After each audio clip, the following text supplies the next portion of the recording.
allegiance to the flag of the United States of America and to the republic for which it stands, one nation, under God, indivisible, with liberty and justice for all. Thank you. You may be seated. Now call the roll. Commissioner President Wyatt. Present. Commissioner Vice President Webb. Commissioner Vice President Webb. Commissioner Andrews. Commissioner Andrews. Commissioner Gray. Commissioner Dr. Harris. Present. Commissioner Hembry. Commissioner Johnson. Present. Commissioner Malone. Here. Commissioner Smith. Here.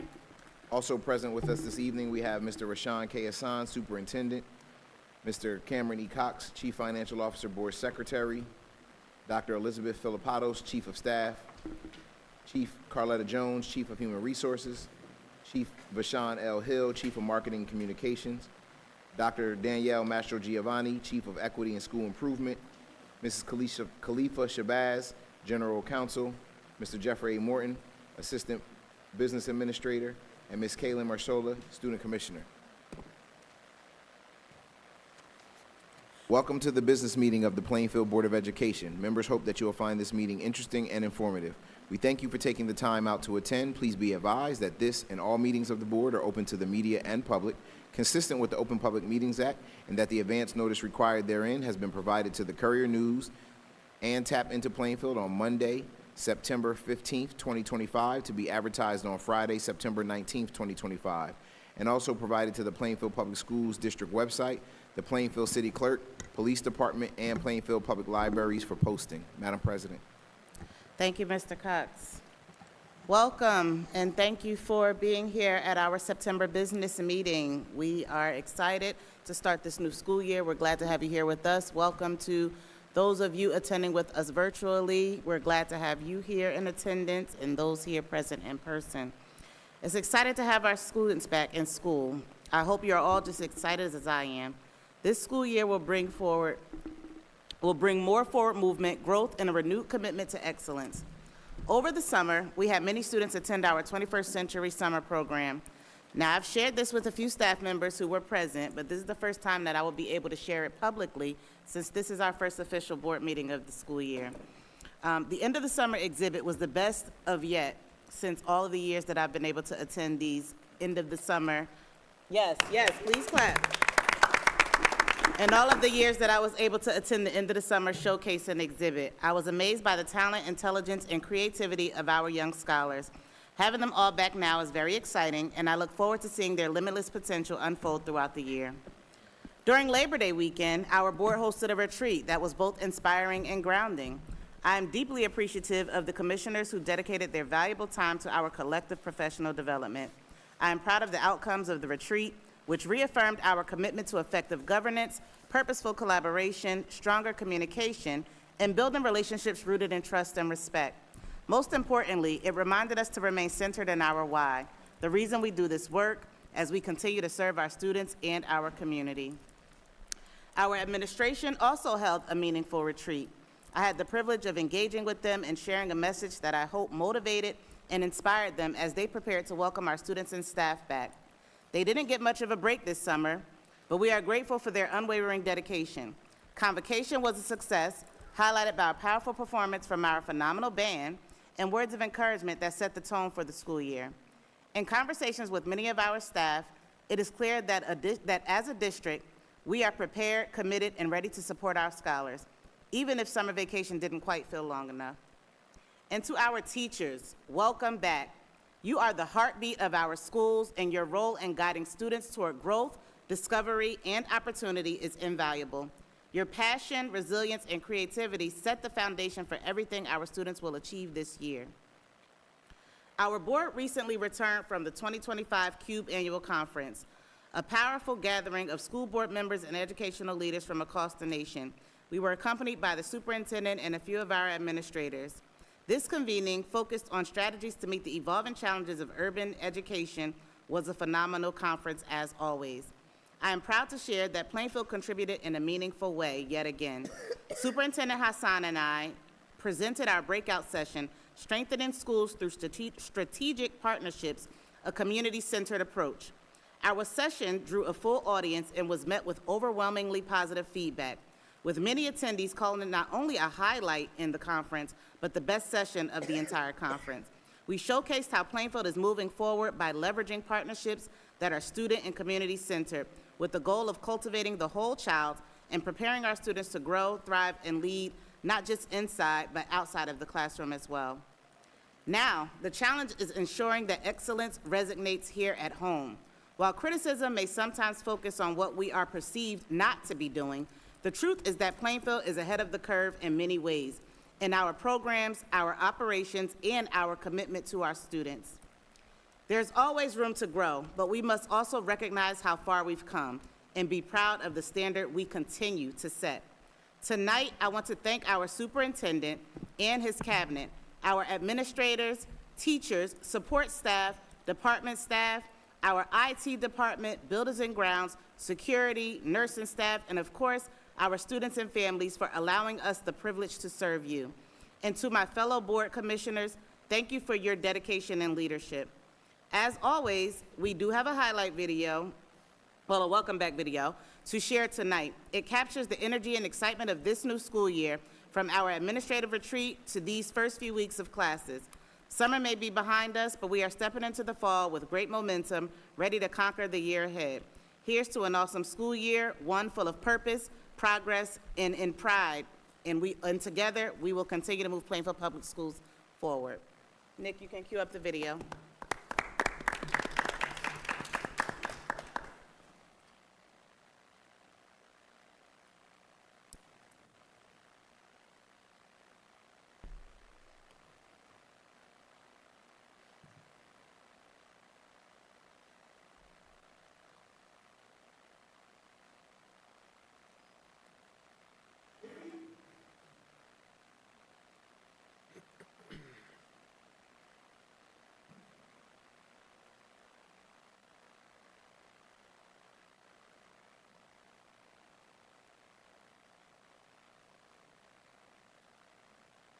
Here we go.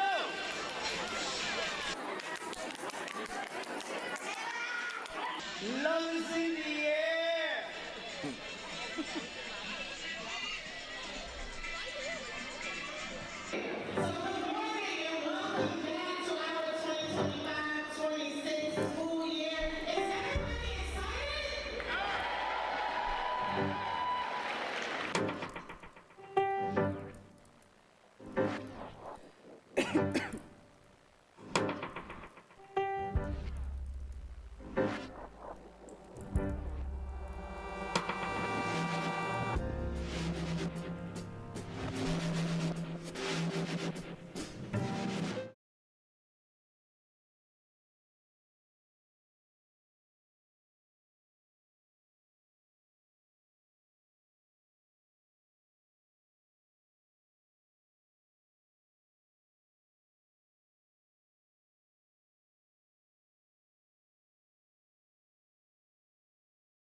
All right, I'll now entertain a motion to go into executive session.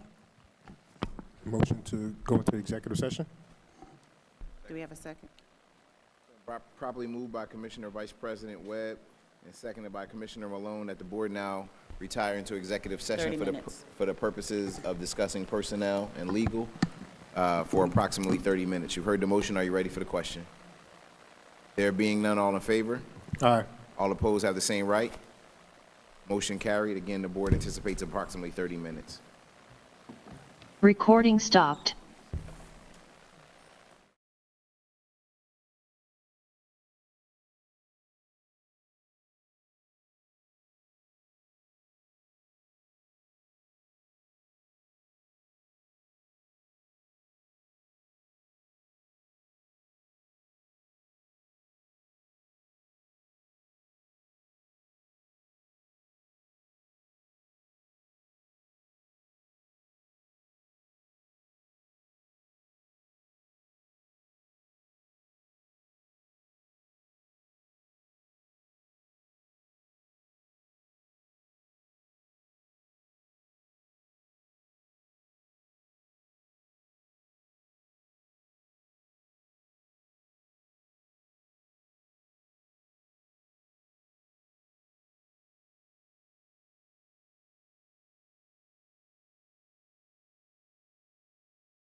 Recording in progress. I'd like to entertain a motion to reconvene public session. So moved. Second. Second. Properly moved by Commissioner Gray and seconded by Commissioner Smith. The board now resume this meeting in the public. You've heard the motion. Are you ready for the question? There being none, all in favor? Aye. All opposed have the same right. Motion carried. Madam President, we just have a few walk-on items that we'd like to read into the record, if you mind, if you don't mind. Sure, let's go. All Go right. ahead. And so the first one is going to be additional names added to one of the agenda items, which will be, if you bear with me 2 seconds, I'm just pulling it up. So under K, Office of Human Resources, we have transfers and reassignments. We will be adding the following names.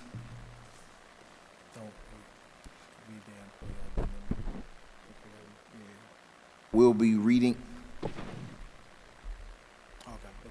Okay. We'll be reading the following names, Madam President. And those names would be Anna Andre, Liliana pardon me. Bojorquez, thank you. Paula Brown, Rosie Cornell, Foriella Corrales, Celia Martinez Santiago, Guillermo Pina, and Tatiana Pinto, Vanessa Rivera, Juliana Ruiz, and Anissa Suarez. Those 11 names will be added to the bottom of K7 for the transfer list, Madam President. I'm sorry. You had something? Go ahead. No, I'll- Additionally, as the last item for approval under Human Resources will be the addition of the professional development plan. That professional development plan will be listed on the agenda as K16. It will now be a walk-on item for K16, and that will be the approval of the Human Resources Professional Development Plan for the district. Lastly, under the Office of Business Operations, we have the bank signatures at item 7. So that will be O, Office of Business Operations, number 7. Currently, we have one name. The following names will be added to that resolution for approval. And the names of Jamila Jones at PHS and Yamil Rojas at Evergreen. That will be added to item 7 of the business operations. I'm sorry. And lastly, we also have the addition for facility fee waiver requests for the Plainfield Cardinal Popwater cheerleading team to be able to conduct their fall and winter practices inside. Emerson. They're already approved.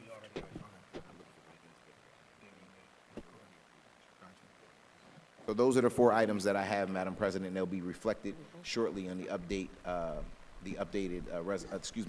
agenda. That should be corrected by the end of the presentation. Okay, thank you very much, Mr. Cox. Okay, and now, Mr. Hassan, you have the floor. Mr. Hassan has a presentation before we get into the board business.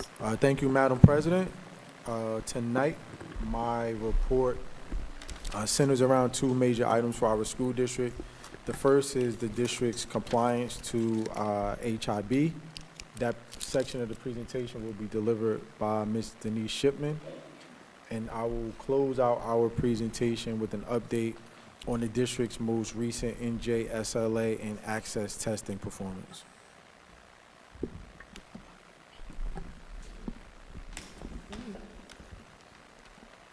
Good evening. Good evening. Happy Tuesday, as Mr. Hassan always says, and happy National Hispanic Heritage Month. President Wyatt, distinguished board commissioners, and Superintendent Hassan, I'm Denise Shipman.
therapy. If it's bullying behavior, I always say there is an imbalance of power. It may be a repeated negative action is occurring. They blame the target. The student may have intentions of physical harm, and they do not want to solve the issue. So we have several preventions and intervention strategies that we use throughout the district. Our main goal is to stop bullying before it occurs. We want to have zero tolerance for bullying. So some of the strategies that we use, we have a clear anti-bullying policy, and we also use our student code of conduct.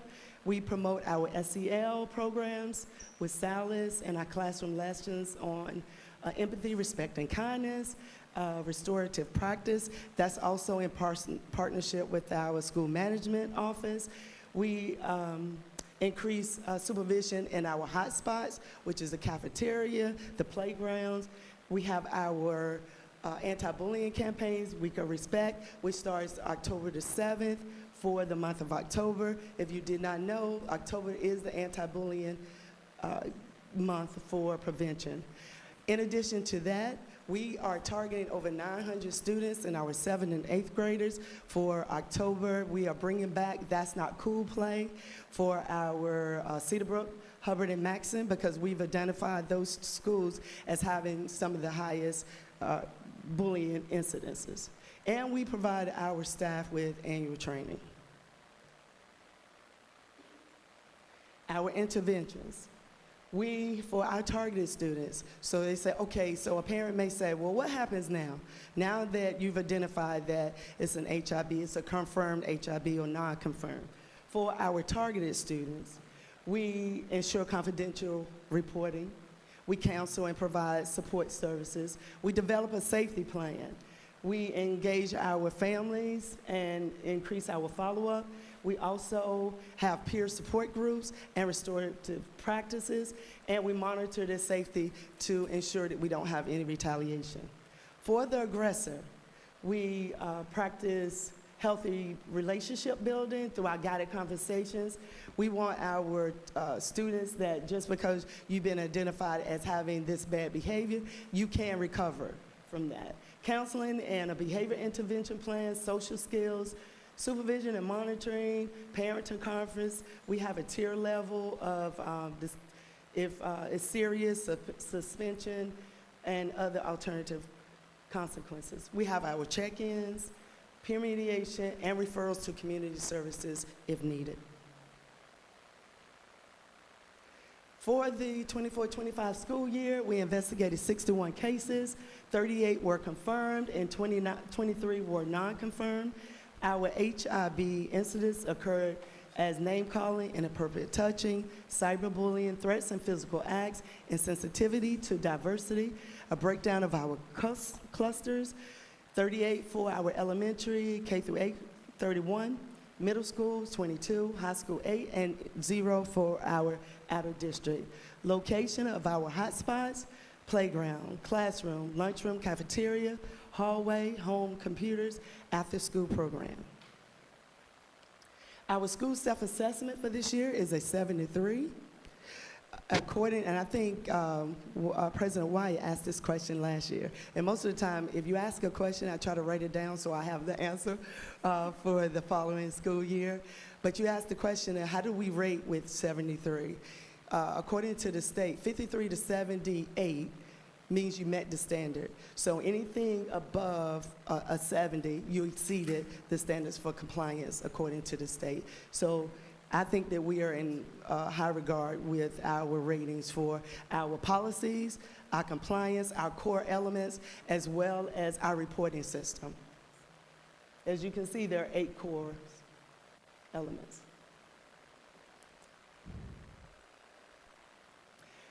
We are required to have anti-bullying coordinators at each of our schools. As you can see, we are in full compliance. And at this time, I'll take any questions that you may have.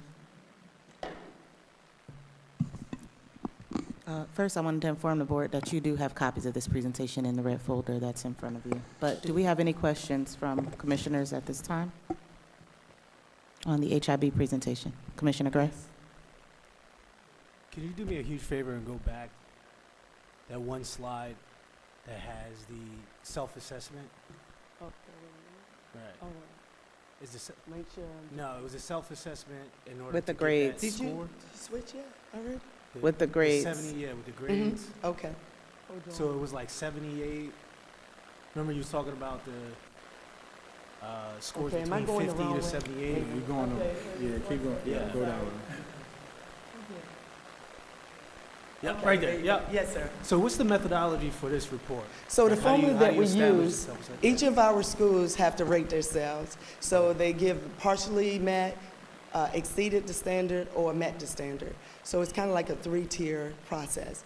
So they have 8 core elements that they have to report on. For example, core element 1, do we have a reporting system in place? The second element, did you report any HIVs for this year? Were they conflict or were they confirmed HIVs? So we have certain, and I can share that information with you. Yeah, you can share the information. Yeah, I will 'cause share I'm just the interested in elementary. the methodology as it relates to resolution of HIV cases. Right. And if that's a part of the state methodology. Yes, sir, it is. Because the formula that we have to use, each of the highest rating you can get is a 78 on the entire process for your school assessment. So I have to total all the scores for all the 15 schools, and then I have to divide that, and that's how we get the 73 as our number. Thank you. But I will share that with you. Thank you so much. Okay. Thank you. Any other questions from commissioners? Yes, perhaps you could just give some insight why the numbers are particularly lower at Pinnacle, Booker and Maxon. Maxon. I think that a lot of the schools want to be honest when they report this. They want to be honest if we need more work in certain areas. We know that we have to do a little bit of extra work at our middle schools because a lot of our middle schools are dealing with the cyberbullying and social media. So a lot of our cases are high in that area. So for Pinnacle, I think they're just being honest in their scores. This is an assessment that's done by the entire team. So it's not just one person doing it. So if one person doesn't agree with the ratings, they try to come to a compromise. But I am working in those areas, especially in our middle schools. We know that Booker had a high number of HIV this year, so I think they needed a lot of support in those areas. So we're working with the social workers with a lot of training, and we're having parent meetings and parent presentations so the parents will understand what the difference is between bullying and conflict with students. Hi. So, the normal conflict versus bullying, when it's like incidental, not serious, like what constitutes not serious? Is that like a state thing, or are we taking account for how the children feel? Because if someone calls me a name, and someone who was bullied in Plainfield Public Schools, so I know. It's like, if I'm saying that someone called me a name and I'm reporting it to my teacher and they're saying that's not serious, what's the student buy-in on what's a conflict versus bullying? Well, I prefer the teacher report it, regardless if she thinks it's bullying, or he or she thinks it's bullying or not. I'd rather for you to report it and have the social worker determine that according to the interviews that we do with the students. So, far as you asked the question of What's the student's voice in that? always, because most of the time the students are the ones that's reporting. As I mentioned, they have confidential reporting. The only person that can be anonymous in reporting bullying is the student. So if a teacher reports that there's bullying, they are not considered to be able to maintain just being anonymous. I have to put their name in my report. But a student can be anonymous in that, so we can protect their rights. I just wanted to get clarity on that because I didn't want it that like students were professing that they're experiencing bullying, but then it bounces back like, oh, that was incidental or not serious, because that's their experience. Can I give Right. you an example of that? Yeah. So during the course of the investigation, let's say it was reported that a student called another student a name using a racial slur. During the course of the investigation, the student who utilized that racial slur was interviewed, and we learned during the interview that they did not understand what they said. They used that word because they overheard someone say it on a television show they watched, but didn't understand the meaning of it, right? So that speaks to intentionality, and that happens sometimes in instances where students have conflict. Students are hearing things because they have access to things that they shouldn't have at times, whether that's access to YouTube, access to programs on the internet, et cetera. So there have been instances where students have brought certain behaviors but didn't really understand what it was that they were saying or what kind of response that would evoke when they used some terminology or even took a specific action. It's not all the time, but that is an example of something where I just want to make sure the person on the receiving end, because it takes nothing for someone to say, oh, I didn't mean to say that. No, but then you still have absolutely. the student on the receiving end. Yep. And that's why the restorative practices are very important, because even if in that instance that student shares that I overheard someone else say it, I didn't really understand what I was saying, right? You now still have to go through this restorative cycle between those two students, because whether or not you understood the impact of that, you still caused harm and hurt someone, right? And that's really important. So that ownership of it is a really important part of the process. That truth and reconciliation is what we strive for in those instances. Thank you for sharing that part. 1 second, just for additional clarity for my own sake and possibly for the rest of the board and the public. With regard to what Commissioner Smith said, I just want to make certain that are all of the staff, teachers, whomever, all staff across the district, are they informed on whether, do they know that they have to report it regardless of what their feeling is?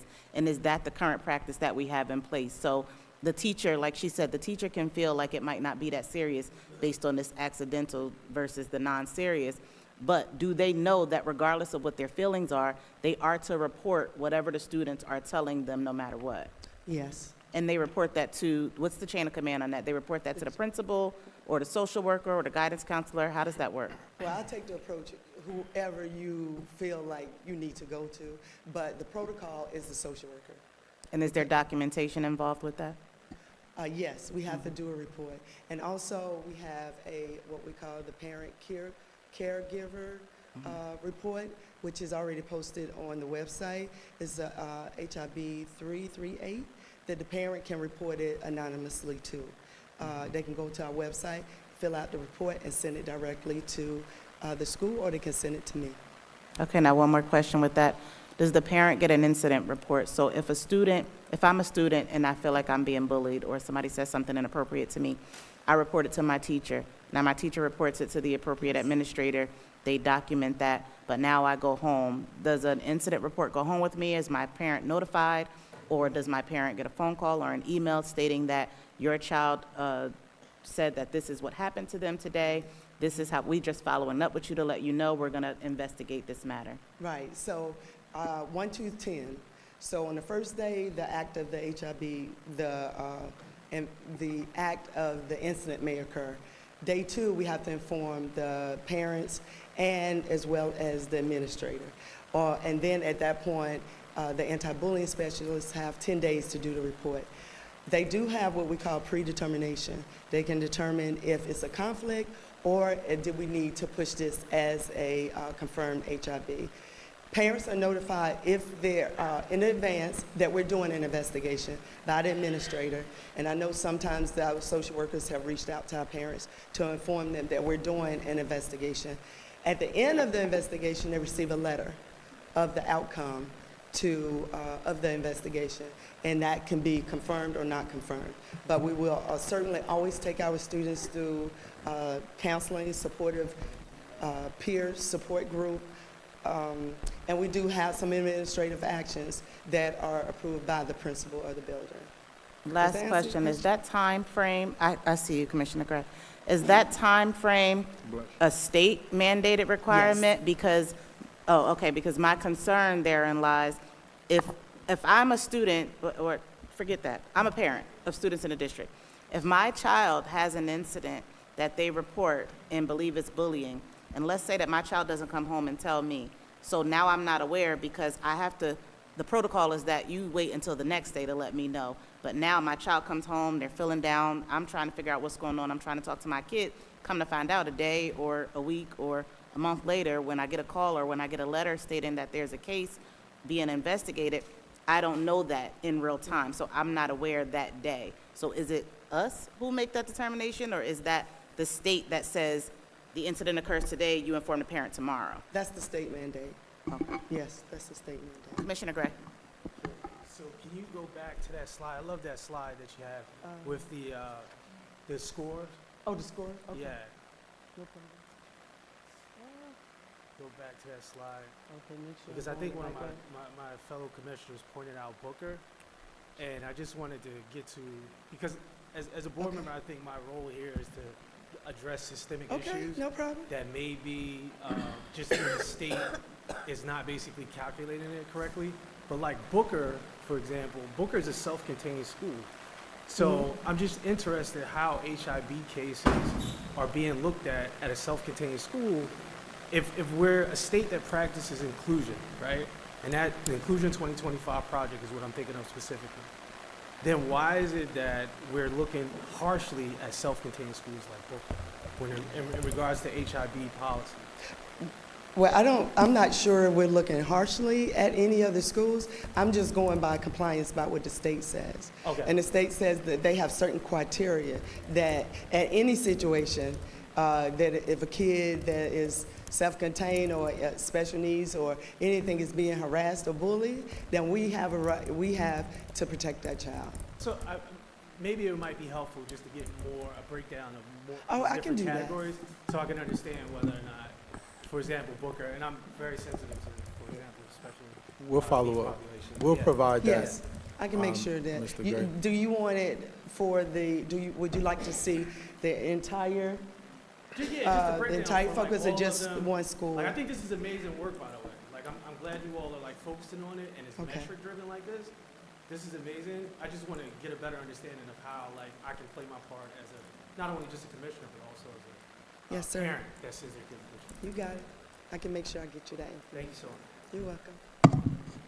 All right, if we don't have any more questions by the board, thank you, Ms. Shipman. Thank you for Dr. your Shipman. time. Thank you so much.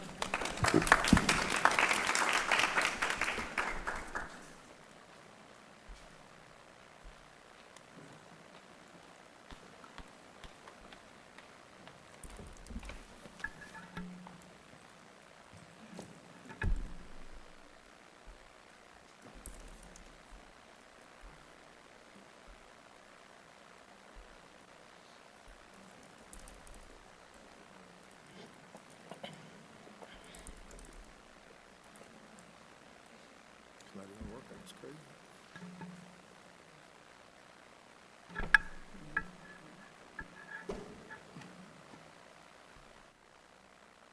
That whole thing not plugged in? Good evening, Board Commissioners, Mrs. Wyatt, Mr. Webb, Board Leadership, members of our community. Good evening. I will, at this time, walk us through the district's NJSLA performance from the spring of 2025. I'd like to start by just stating we, as a school district, and, under the leadership of myself and my administration, we continue to execute our plans to improve student outcomes in our district. We've been very intentional about the initiatives that we rolled out in our school district and the supports that we provided across our academic programming. Members of our Academic Excellence and Instruction and Programs Committee had the opportunity to meet Dr. Tina Powell in a recent committee meeting. She provided an in-depth presentation to highlight a number of the initiatives that we've rolled out. I will bring Dr. Powell back to provide a similar presentation for the larger community. For those board members who are not part of that committee meeting, in the last weekly briefing that I shared on Friday, a summary of the notes and supporting information was provided in case you wanted to go back and take a look at that in-depth presentation. Oh, NJSLA stands for New Jersey Student Learning Assessments. The purpose of NJSLA is to provide statewide assessments that measure students' progress towards the New Jersey Student Learning Standards, and ELA, which stands for English Language Arts, Mathematics, and Science. The format is primarily computer-based. Paper is also available as an accommodation for students who meet that need. ELA focuses on close reading, synthesizing across text, vocabulary and context, effective writing with sources, and math focuses on multi-step problem solving, abstract reasoning, real-world modeling, precision, perseverance, and strategic tool use. While science focuses on earth and space, life and physical sciences, with a focus on applying concepts and practices. The question types range from selected responses, constructed response, and technology-enhanced items. It should be noted that there is a major change to the NJSLA assessment, which will take place during the 25-26 school year. The Department of Education here in the state of New Jersey announced that we will be moving towards an adaptive learning assessment for our students. Same standards, same level of rigor. However, the test will be adaptive, meaning that experience will be personalized for our students. So for any of our parents who are listening, if you ever use a tool such as Khan Academy, ABC Mouse, which is one of my favorites, those tools actually adjust to the progress and the performance of the students. So our tests will in fact adapt to the way our students respond to questions. And if a student is knocking it out of the park, they'll continue to ramp up the rigor of those questions.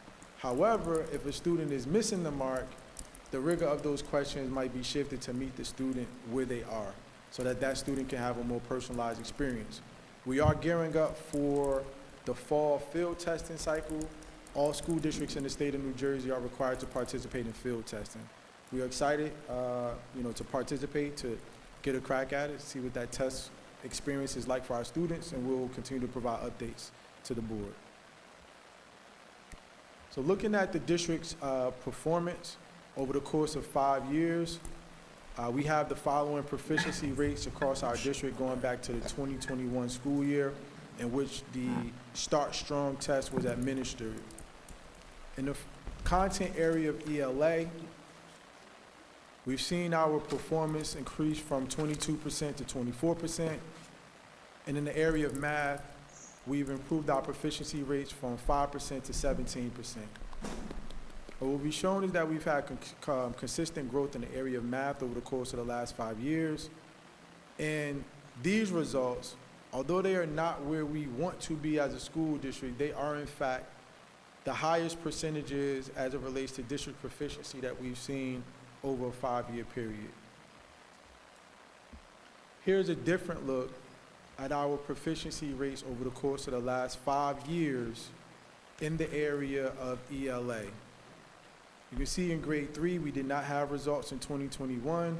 However, in the 2022 school year, the proficiency rate was 16% for grade 3. We're now proud to say that we've increased those proficiency rates to 23.2% across grade 3.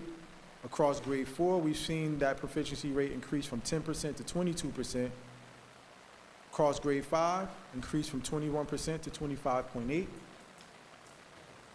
Across grade 6, going from 15% to 26.1%. And across grade 7, 23% to 24.8%.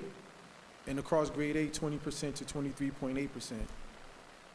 Highlighting specifically grade 9, we've shown decreases in our proficiency rates for students in grade 9. And that suggests and tells us that as a school community, We have to implement serious bridge programs to ensure that our students are able to hit the ground running when they exit middle school and arrive in our high school space.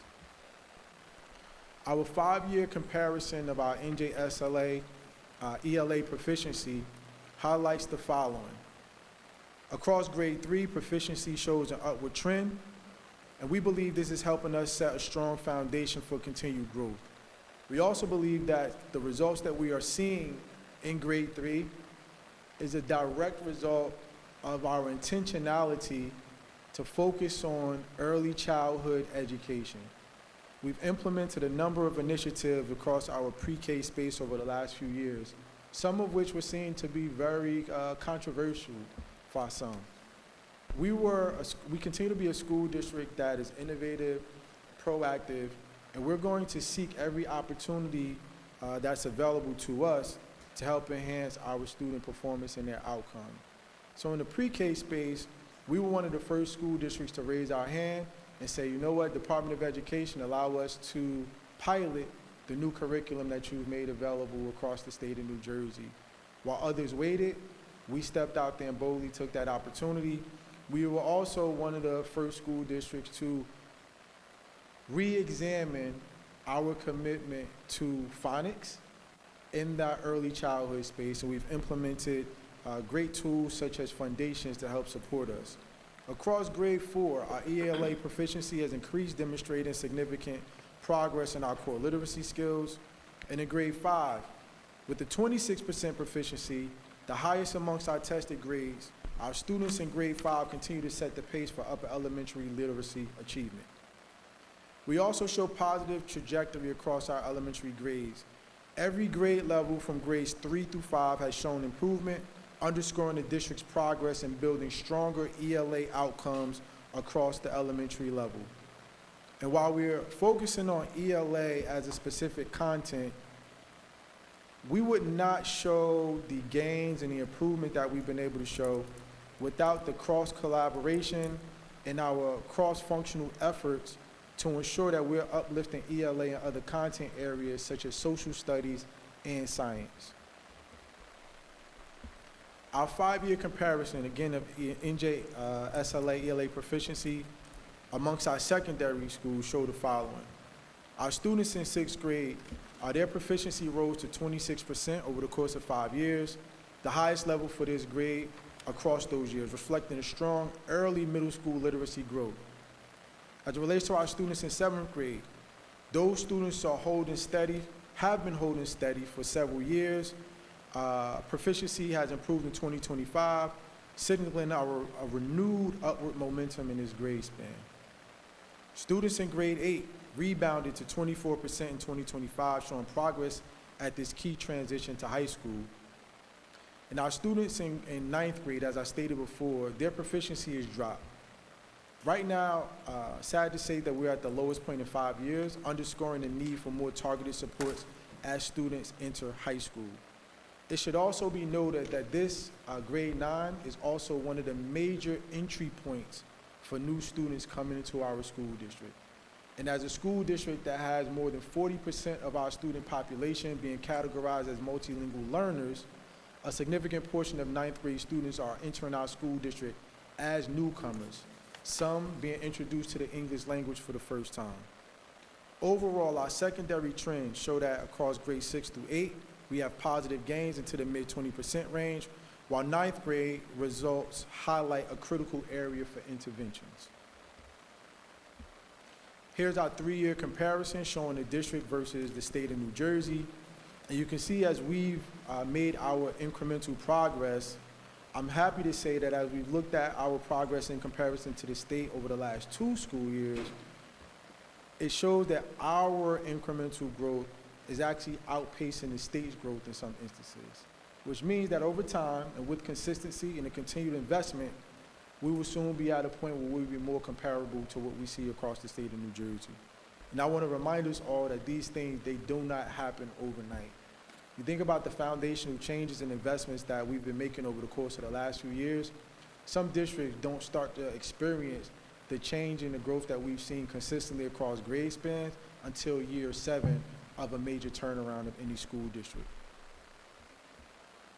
Now, shifting to our ELA subgroup data, our economically disadvantaged students, their proficiency rose closely, mirroring the progress of our general education students. Our students with disabilities showed proficiency growth, but outcomes still remain far below the ESSA target. Now, this highlights persistent gaps in the need for specialized supports and access to grade-level instruction.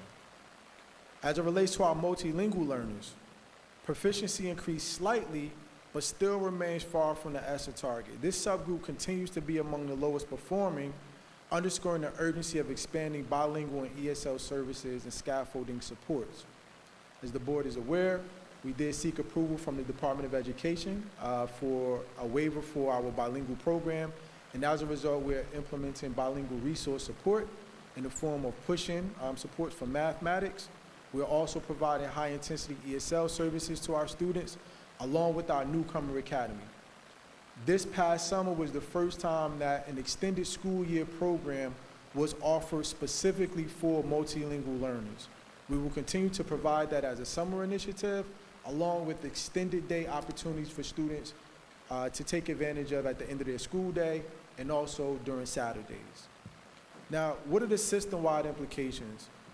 All of our subgroups have shown incremental growth between the 24 and 25 school years, but none have met or exceeded the ESSA proficiency targets. And students with disabilities and multilingual learners, they remain the furthest behind, requiring intensified interventions, which I will speak more about in later slides. Now, what are our implications for our ELA instruction?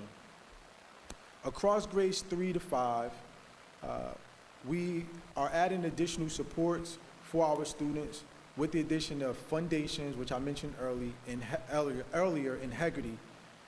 These are supplements to our elementary literacy curriculum, and they will be utilized to help our students gain those additional foundational skills. Across our middle schools, recent gains in grades 6 and 7 demonstrate that literacy supports in middle school are beginning to close our gaps. And we have to continue to be innovative, leverage strategic partnerships. We will continue to roll out our programs such as the Mystery Reader Tour that we started during the last school year.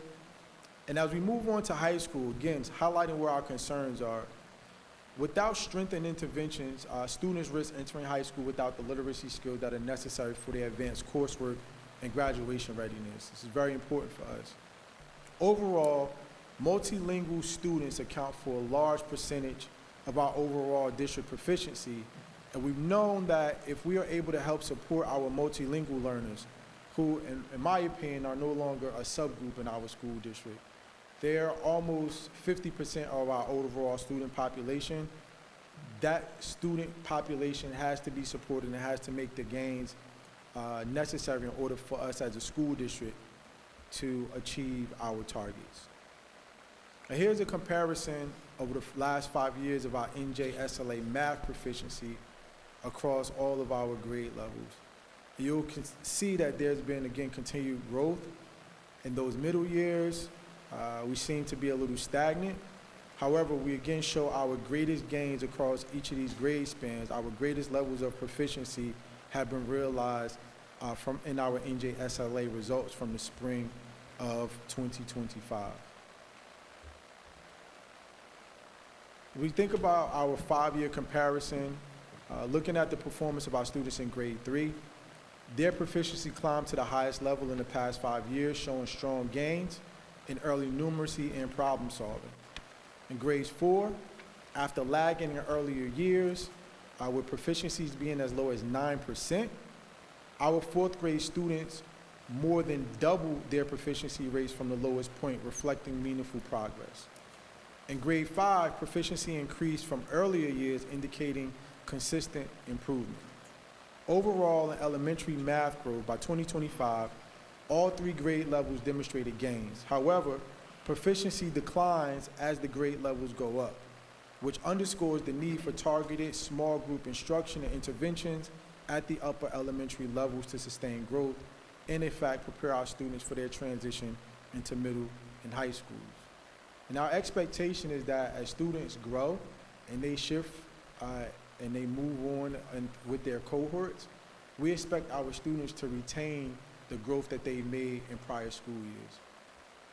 That also means that we have to have intentionality with our professional development plans, which is on the agenda tonight for the board's review, and not necessarily approval, but for your review so that you all understand the professional development plan that we are rolling out across the district. Shifting to our secondary schools, sixth grade proficiency levels increased to 14% in 2025, up from single-digit levels in prior years. In the grade 7, after holding steady in earlier years, proficiency rose in 2024 and 25, marking the strongest performance at this grade span in the past 5 years.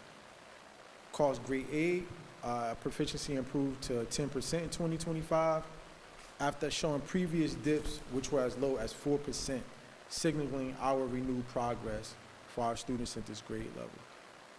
Algebra 1, which is a combination of students in both grades 8 and 9, we did show slippage there, down to 10%, signaling that our students continue to struggle in this critical gateway course, and that this is in fact an area in which we need targeted interventions. Geometry proficiency jumped to 17%, marking the strongest performance across all secondary math measures. Here's our state comparison over the course of the last school years, going back to 2023.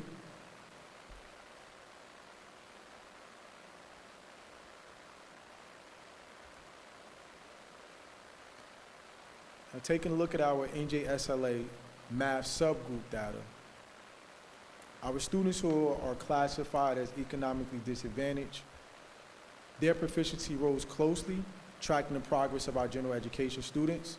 Students with disabilities improved, but they also still remain well below the ESSA target and our expectations. And our multilingual learners, they grew from 8% in 2024 to 13% in 2025, showing one of the largest year-over-year increases amongst our subgroups.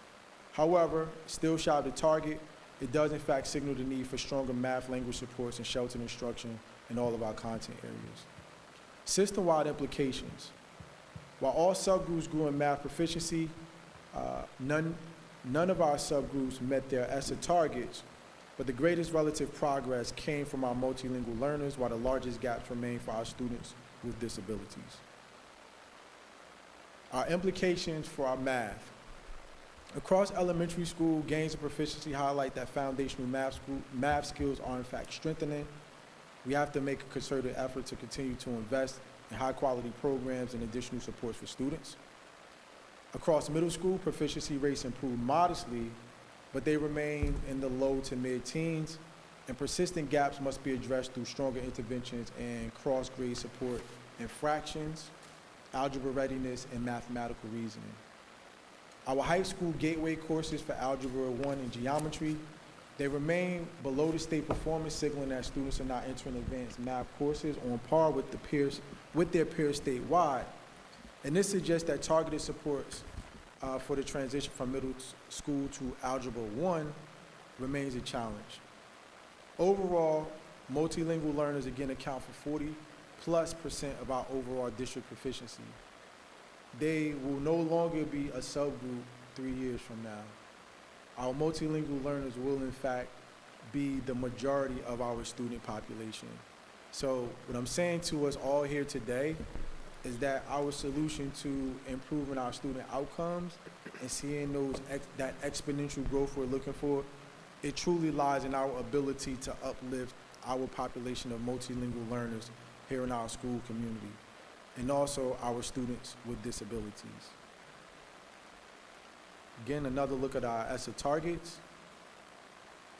Now we'll get into the NJSLA ESSA targets at the school level. This is a snapshot of the performance for each of our elementary schools as it relates to their proficiency in comparison to the school's ESSA targets. You can see here in this presentation or this slide that 60% of our elementary schools met or exceeded the ESSA targets in the 24-25 school year. The outliers being Booker, Cedarbrook, Evergreen, and Washington. highlighting our secondary schools. Out of the 4 schools that had test results, 25% of those schools met or exceeded the targets, and that one school listed being Plainfield High School. While we have a solid proficiency rate from PAS, it is, again, higher than all of the other secondary schools.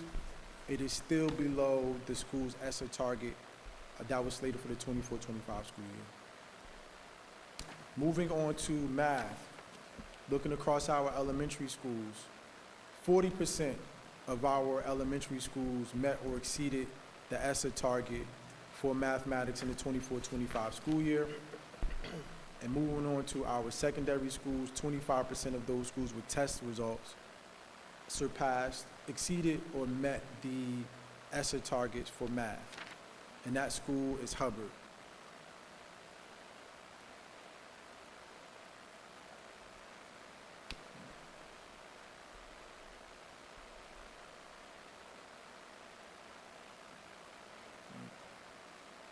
Moving on to our NJ, you want to pause here, Mrs. White, and take questions, or keep going through all the sections? You can keep going and we can Okay. ask questions. After. So, as it relates to our NJ GPAs, spring 2025, one item that I really want to note for us, for our students who were tested in grade 9, they will not receive another standardized state assessment until they sit for the NJ GPA. It's very important that we monitor and track the progress of those students as they move on to their junior year. Outside of the interim assessments that we provide as a school district, there is nothing at the state level that will determine whether or not those students are in fact ready or prepared for graduation. So we're talking about a 2-year window that's very critical for us. Grade 9, they'll get another assessment in grade 11. So our NJ GPA is a statewide assessment that determines grade 11 students' proficiency in ELA and math as a part of the state graduation requirement. It has a similar format to NJ SLA, primarily computer-based. Paper is again available as an accommodation, and it focuses on the same areas or standards and concepts as NJ SLA. Now, I will state that the NJ GPA, although it is utilized to monitor students' proficiency and determine their readiness for graduation, it is not the end-all be-all. Students ultimately have other pathways that help them to become eligible for graduation. Across our organization, we showed that in the 2024 school year, we had 272 students graduation ready in ELA. We increased that number by 2 students in 2025 school year to 274. And in math, we had 100 students who were graduation ready in 2024, and in 2025, that increased to 122. Our graduation ready rates are 51.5% in ELA and 21.6% in math. You can see the comparison that we have between the state. I want to, again, just state here for the board and for the community members who are listening, a student's performance on the NJ GPA or any other test, it is not the ultimate indication of a student's ability to be successful. While I know state testing is a huge requirement for us, it does not tell the complete story of a student's progress and their ability to go out here and take their rightful place as the leaders in the community, in this state, and in this country. So for us, we continue to increase our graduation rates, and we provide alternative options for our students through portfolios, courses that we provide to them, et cetera. So as we look across our ELA school level comparisons, you can see the results here for each of our schools. Plainfield High School showed a increase of 1% on the ELA component, and PAS showed a decrease of 2%, and Pinnacle Academy showed a decrease of 11%. We also know that our students who attend Pinnacle Academy, they're often enrolled in the school because they may have experienced some challenges and need a different environment. So again, our goal is to prepare our students to get them across the finish line, and we're going to use every option available to us to help our students do that. Our comparison for our subgroup data shows that our students who are economically advantaged, that their proficiency rose on the assessment. We also showed that proficiency grew for our students with disabilities, and also showed slight improvements for our multilingual learners. While all subgroups show growth, we want to ensure that we get them to actually meet that ESSA target. And students with disabilities and multilingual learners are the students that we need to provide that additional and targeted support for. Looking at math, across the board, we did show improvements in the students' performance on math in these particular state assessments for graduation readiness, increasing from 16 to 17% at PHS, 40% to 57% at PAWS, and we did not have any students participate from Pinnacle Academy. No students in that grade level. This slide again shows our comparison of our NJGPA for our math subgroup data. Economically disadvantaged students, their proficiency showed modest growth. Students with disabilities, their proficiency has more than doubled between the 24 and 25 assessment. Multilingual learners, proficiency declined slightly, again, highlighting the need to provide targeted supports and interventions for this group of students. And our system-wide implications shows that incremental gains in some areas are offset by continued low performance overall with our student subgroups. And the story that I'm highlighting today is that we have to have an equity focus. That is extremely important. We've run the data, we've looked at our student performance across our general education settings and showed the comparison for our students in our subgroups. And the results, the data doesn't lie. With making that conscious effort and uplifting those student groups, our overall proficiency rates will see double-digit increases above and beyond what we've already shown. And again, we can no longer look at our multilingual learners as this subgroup or this small population in our school district, because they're almost to the point where they account for 1 out of every 2 students in our school community. Now, shifting to our access results, Access 2.0 for 2025. The purpose of our access testing is to measure the English language proficiency for all of our multilingual learners in grades K to 12. It is primarily a computer-based assessment. Paper is available as an accommodation. Students in grades K to 12 are screened using a WIDA model tool, and it identifies multilingual learners. The WIDA access is given to all multilingual learners from early February through April 11th. The question types are selected response, structured response, and performance-based tasks measuring listening, speaking, reading, and writing. The WIDA access levels range from 1 through 5. 1 is considered entering, 2 beginning, 3 is a developing, 4 is an expanding, and 5 is a bridging. And our exit score has to be a 4.5.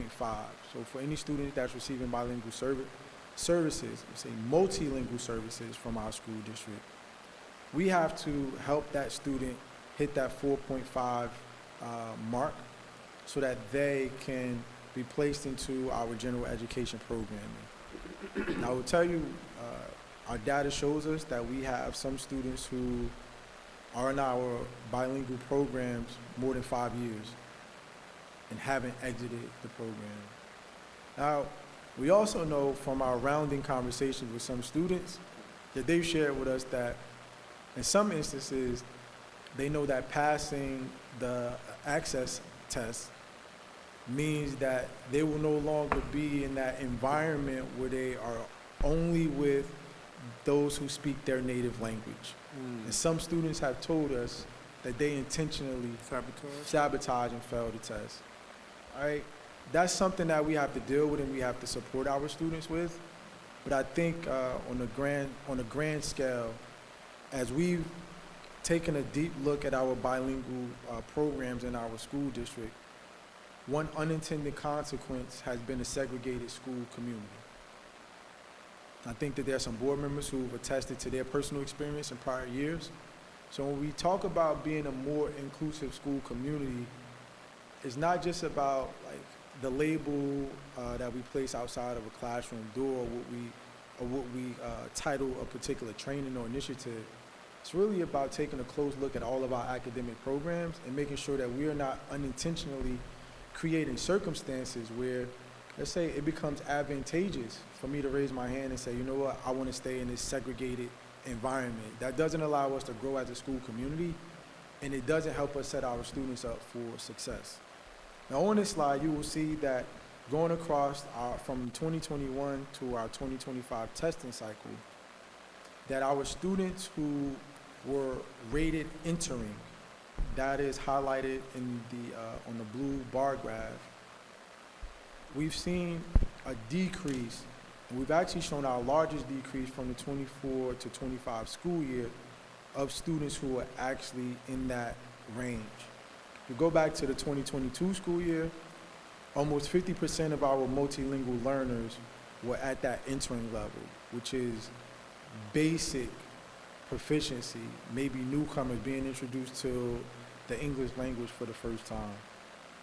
That number has decreased to roughly 30%, and we've also now shown an increase from 24 to 25 in the number of students who are in the developing category, and we've also shown an increase of our students who are in who are also in the expanding category. In that expanding category, the student will exit when they're between that 4 and a 5, in between expanding and bridging. So the fact that we've seen that number increase shows that students are in fact making that progress, but we need to see exponential growth in that area. As we interpret our scores, we know that fewer students remain at the entering emerging level across all grade clusters in 2025. More students are advancing into developing and expanding, showing consistent upward movement. And in early grades, K to 3, we're showing fewer students at the emerging level, and this is likely linked to our early childhood programming shift that emphasized English language development. High school gains, they really stood out.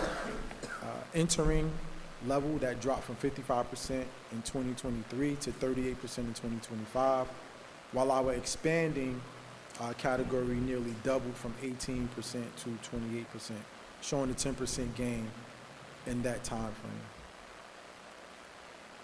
Our proficiency trends across K to 5 shows that in kindergarten, we began with very high percentages at the entering level. We know that's also expected as students may be entering our school district for the first time. Students may be coming to us as newcomers, not having an experience in our pre-K programming. However, by grades 1 to 3, the entering declines sharply while emerging and developing has risen, right, reflecting steady language gains for our students across those grade spans. In grades 4 to 5, we show that more students are in fact moving into expanding, up to 35%, and even some into the bridging, showing their readiness to exit. The students who enter early and receive ML and ESL supports follow the expected English language trajectory, typically reaching exit readiness level, which is 4.5 or higher within 5 to 7 years. We believe that our students need to get to that level a lot sooner. And our K-5 alternative bilingual resource program, it actually aims to help us expedite this rate of growth for our students. In grades 6 through 8, most students are at the developing stage with a strong presence in emerging for grade 6. We have fewer students who are at the lowest entering and the higher expanding stages. Our largest group remains developing across grade 7, but there is also a noticeable share of students still at the entering and emerging levels. Across grade 8, more students are in the entering stage, surpassing other groups, while developing declines and emerging and expanding, they remain relatively steady. Overall, our students in our upper grades, they are in fact more concentrated at the lower levels, pointing to challenges for late arriving multilingual learners. And I spoke to this point earlier. Having multiple entry points for students. If a student enters our school district as a multilingual learner in grade 8, and they are considered to be a SIFE student, which stands for Students with Interrupted Formal Education, because they were at home for 2 years before they moved to the United States of America, that is a big gap that has to be closed. And those students require more time that helps them acquire the English language, which is why we sought the approval from the Department of Education to allow us to be more aggressive in that regards. Students in grades 9 and 10, entering it dominates at the secondary level, especially across grades 11 and 12, with nearly half of the students, they're still at level 1. Again, our high school is another entry point, and if a student comes to us and they show up and they're 16 years old or 17, and they show up at our doorstep, never spoken a lick of English in my life, we are legally required to provide those students with a thorough and efficient education. We will never turn the student away. However, that does come with significant challenges that are experienced at times. Expanding and bridging percentages, they are very small, and many students, they don't reach exit proficiency before graduation, which is something that we want. However, if a student is coming to us as a SIFE student and they reach us at grade 11, there's no way that we will be able to likely graduate that student before they exit the bilingual program. Now, this reflects some of the challenges of students who arrive late in their schooling years with limited English exposure. But this is something that we have to continue to chip away at, but also keeping in mind that multilingual learners, again, they're no longer this small subgroup that were here in the school district 10 years ago. They are becoming an overwhelming majority of our school community, and we have to be innovative in solving this problem or challenge. So these are the proficiency scores, again, just trends showing a 5-year comparison with our typical growth, showing our key transitions. Kindergarten to grade 1 and middle school entry are critical moments where we also start to see some big shifts in our proficiency levels. In this last graph, it shows us here the number of students who exited our multilingual program in the 24-25 school year. So 240 students, roughly 5.5% of our population of multilingual learners were actually able to exit our program in the 24-25 school year. As we expand our ESL support for our multilingual learners, these are all of the supports that a student can receive during the course of a school day and during the school year. We have sheltered instruction, which supports language, and it's embedded across all content areas. So a multilingual learner will have access to rigorous instruction alongside their peers, and they don't have to be segregated and placed into a different environment. One thing that we know for sure is that our students, they learn from one another. Language acquisition, by being placed in classrooms or environments where students speak another language, the students work together and they will help each other with the language acquisition. So contrary to what we've done in prior years, by placing a population of students in one particular space or environment, it does not help. It causes us more harm in the long run. We have our daily ESL push-in, so students will receive one period of ESL during ELA or social studies, right, and that's for all multilingual learners, and that's provided within the general classroom setting. We have our WIN period supports, and WIN stands for what I need. So our Tier A students, they will receive high-intensity ESL during that time. So if I'm a Tier A student, maybe someone who's a newcomer, during the course of my school day, I will actually have the opportunity to take 2 periods of ESL across the school district or elementary school level in particular. Our expanded learning opportunities, after-school bilingual resource services, and Saturday Newcomers Academy for our recent arrivals. We will also continue to provide our end-of-school year program specifically for our students. And we also provide ESL classes for our newcomer families that's offered as a component to our Newcomers Academy. So as students grow, there were also some concerns that were raised by members of our school community about what happens to the students as it relates to their development, further development of the home language. What language do they speak at home? So if I'm a student and my parent enrolls me, on my home language survey, I say the primary language that's spoken at home is Spanish.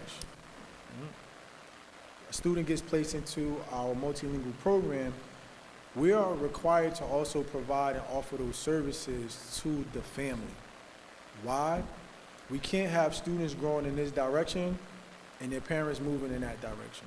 So as the English language proficiency grows and it continues to be developed in the student, we offer the classes for their parents so that they can also develop those skills and acquire the English language. And none of this is to rob our students of their culture. All of our students are valued. It doesn't matter if you're a student who speaks Spanish, you're coming from Guatemala, El Salvador, Ecuador, or if you're a student who speaks Arabic and you came to us from Egypt, or if you're a student who speaks Polish. At the end of the day, we want our students and every member of our community to show up being who they are. But we also have this, this battle to ensure that our students are able to develop proficiently in the English language so that we can prepare them for the future. I think it's very difficult for any of us to want to push our students on to the next level when they haven't acquired that English language, knowing that that is a basic requirement for entry into most job fields, et cetera.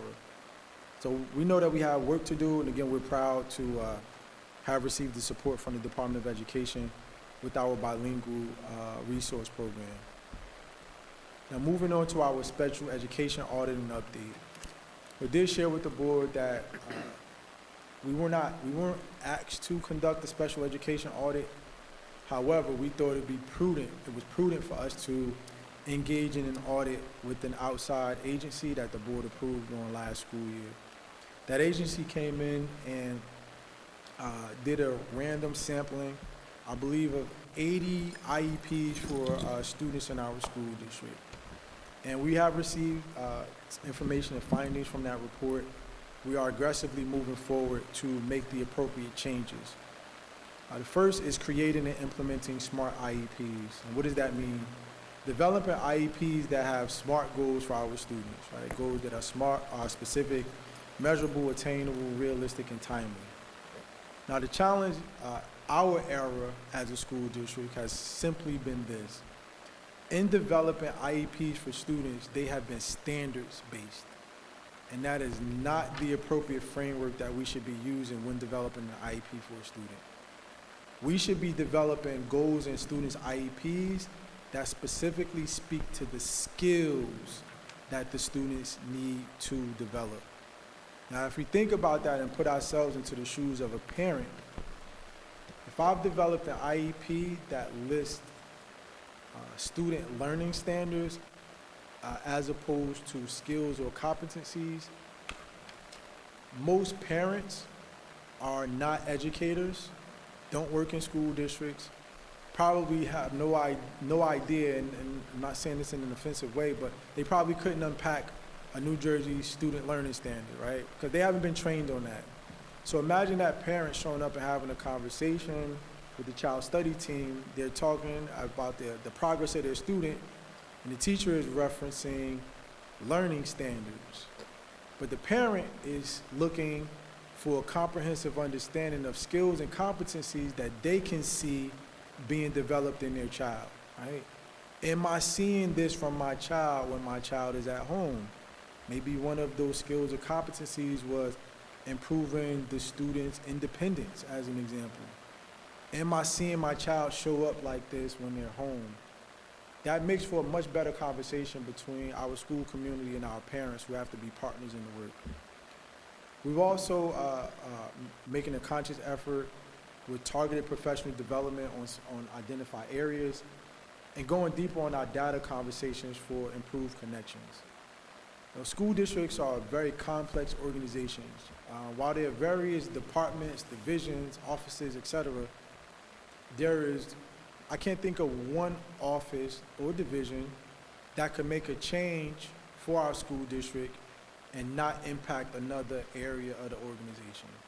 So as I take a step back and I think about our work over the last few years, and I question, well, how many times have we stood before the board and gave presentations about student performance and data, and that conversation was a silo conversation that came from the Office of Instruction and Programs, but didn't include student services, who's responsible for developing IEPs, making sure that these that we are compliant with those IEPs and that there's student growth and progress.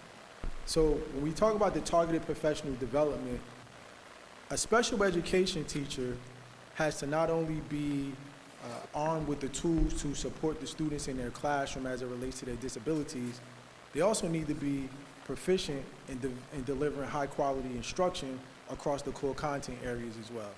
What I'm saying to the board and to our community is that they can't be the afterthought when we're bringing together our professionals to have conversations about academic programming and other components in our organization. They have to have a seat at the table from the beginning of the processes.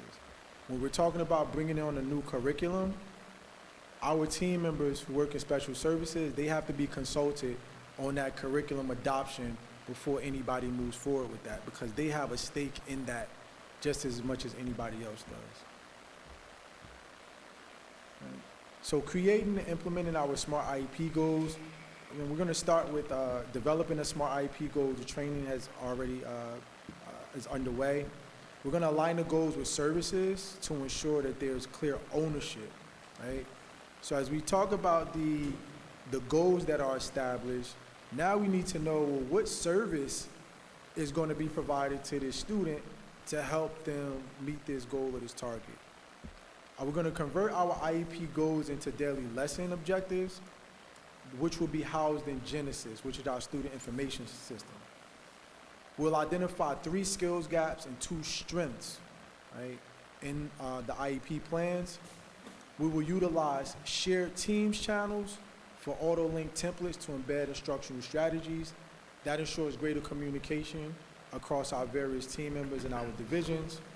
We also have our regular spot checks on our lessons for compliance and quality, utilizing the Microsoft Team form submission by our teachers. And we're going to do our best to protect our student privacy and maintain educator final approval. Now, implementation, we've already moved forward in September, piloting these initiatives in grades 3 to 7 in math. We also have 2 of our special education teams who are using the SMART goals and the templates that have been created. So we're going to, again, map each goal to lessons embedded into learning targets. So we have our student learning objective, gradual release, activities for our students, identify groups and stations, strategies, likely misconceptions in our lesson plans, an assessment of learning, formative checks, and reflections. This proposal also aligns with our initiative to be innovative with our lesson planning across grades 3 to 7. So for those committee members who were able to participate in the last meeting, I'm proud to share that we received a grant from the Department of Education to the tune of $130,000. We utilized the grants to help us lessen the burden for our teachers. And what does that look like? The final output has been the development and creation of standardized lesson plans for all teachers in grades 3 to 7 for math and ELA. So we're piloting this initiative for the course of the 25-22 school year so that we can receive our data, get the feedback, and then hopefully move forward with the rest of the grades starting next school year. Very important that teachers have the ability to modify the lesson plan specifically for differentiation to make sure they're supporting all of their learners in their classrooms equitably. We have resources that are embedded into each lesson plan, whether it's videos, recommendations for tools that should be pulled into each of those lesson plans. And in addition to that, we're running in parallel our approved AI tool, Magic School AI. Last school year, we rolled out our AI task force. Our task force vetted a number of AI tools. At this point, we have approved one tool for use in the organization, and that is Magic School AI. So for those teachers who don't have the pre-developed lesson plans in grades 3 to 7, they will in fact have access to Magic School AI, which is a tool that they will be able to utilize to help them develop lesson plans, utilizing specific prompts, such as, please provide me, develop a lesson plan that supports my students with this particular learning standard. I also have 3 students in my classroom who have these specific disabilities and have goals that are centered around developing these specific skills or competencies. Please ensure that the lesson plan includes differentiated learning activities for these students during the lesson. So we want to be very intentional about our use of technology. It is not to take away the creativity of our teachers, but that is to ensure that, one, we are lightening the burden, but ensuring that we're providing our teachers with more time on task so that they can focus on the more value-added activities, which is identifying possible misconceptions for their students. So as we move forward through October, again, we will expand this to ELA, and we'll have the initiation of our first calibration cycle. That's very important for us to have those cycles in place so that we can understand what's working, what's not working, quickly make those adjustments. In November, we'll have the inclusion of related services, and another mid-cycle audit will be conducted. Again, we will make adjustments as necessary, and by December, we'll have the district-wide adoption for initial and annual IEPs across the organization. That ends the presentation. I will have, can now take any questions regarding the presentation. And I have one other point that I do want to make on our overall performance. Last school year, we conducted 2 interim assessments. Last school year, we conducted 2 interim assessments for ELA and math across all tested grade levels, starting at grade 3. We showed tremendous growth during the course of the school year, and we used that as a predictor to determine how well our students would fare on our NJSLA results. The vast majority of students across the district and schools had actually shown proficiency on those interim assessments that were 40–45% range. So we do recognize that there's a gap between what we saw in the interim assessments and what we saw when our students showed up and performed on the NJSLA. We are very clear about what that gap has been. There was no interim 3 assessment, which was an error on our part. By not having that 3rd interim assessment as we approach the NJSLA testing cycle, we robbed ourselves of the opportunity to assess and reassess some of the critical areas that students were tested on when they hit that spring assessment. Last school year, we made a lot of changes, being very intentional, and we also struggled as a school district and a school community with figuring out whether or not we were over-testing our students. And as a result, we didn't do that final interim assessment. I think it would have helped us a great deal. But we got some great data that is going to help us front-load our programs and initiatives in the 25-26 school year. Now, we know for sure that one of the more critical areas, particularly math, that our students were tested on is measurement and data. Measurement and data. Now, if you think about measurement and data, you think about it from a perspective of math. A math class is not the only area, only opportunity for a student to focus on measurement and data. They're also going to get that in science. So very intentional about ensuring that these learning standards that we know are going to show up again for our students, that we're applying the rigor across multiple content areas. We're doing the same thing with ELA and social studies, because that is, again, a place where those additional standards are going to show up for our students. So we're being very intentional about it. Again, we want our results to be higher, and we know we want to see that exponential growth. Another area to just point out, if we look at our performance in our prior years, We saw gains across grade levels, but it was very sporadic. Meaning you might have saw some gains in grade 3, and then you got down to grade 7 and you saw some gains, but in between you didn't show any progress. We look at each one of our grade levels, with the exception of grade 9, as I pointed out earlier, we show consistent growth in our proficiency rates across each one of those grade levels. And what that says to me is that our intentionality and the work that we've done during the course of the last 2 school years, it is starting to pay off, and we're starting to see the gains consistently. We have a consultant who's worked with us. Many of the committee members had the opportunity to interact with her, as she provided a snapshot of our school performance report cards that we've created as a result of our NJSLA results. We talked about some of the targeted interventions that we're putting in place. I am just excited that we have Dr. Tina Powell continuing to work with us for another school year and to help us bring together a lot of these programs and initiatives. We've revamped our instructional coaching framework. We fine-tuned our intervention programs for our students who need Tier 2 and Tier 3 supports.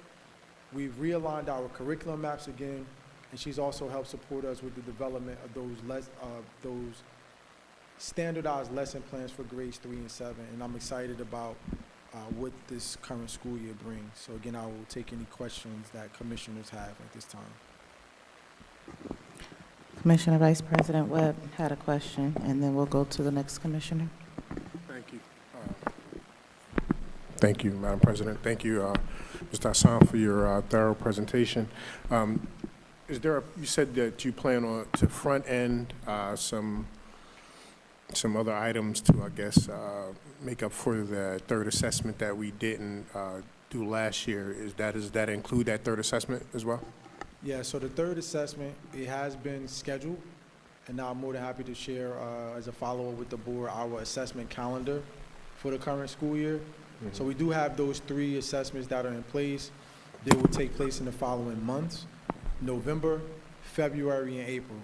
And that aligns with the performance cycles and the timeline for me to report out on our progress to the board. So what that means is, as we close out the November cycle, performance cycle, we'll have assessment data for me to be able to provide to the board at that checkpoint.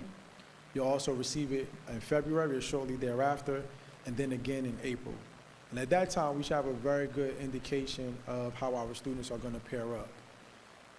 I would also add, to give a further example of what I mean by front loading, now that we have our data from NJSLA and we know we were able to backwards map to show exactly what those standards were that our students were introduced to, we know that across our academic enrichment programs, measurement and data, that has to be a part of every math enrichment program that we provide.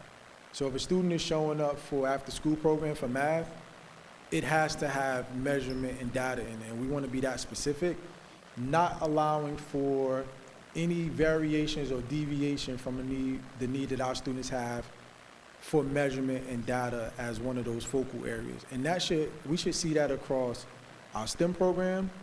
We should see it across our 21st century learning programs, school-based youth programs, and any standoff program that a principal of a school wants to run as an after-school program. We will be very intentional about ensuring that that takes place. Okay. One other question. I don't believe I heard the rationale, but can you speak to why there was a potential dip in the percentages between school year 2022 and 2023? 2022 and 23? Yeah, in ELA proficiency, 5-year comparison. Yeah. Page 16. Let me go to that for you.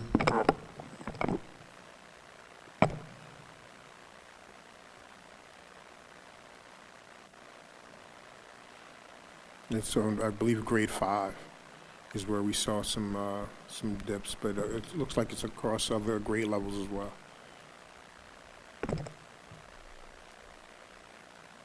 So grade 16, so from the 22 through the 23 school year, what are you talking about Well, grade 5, ELA? it looks like there was some improvements from year 2021 to 2022.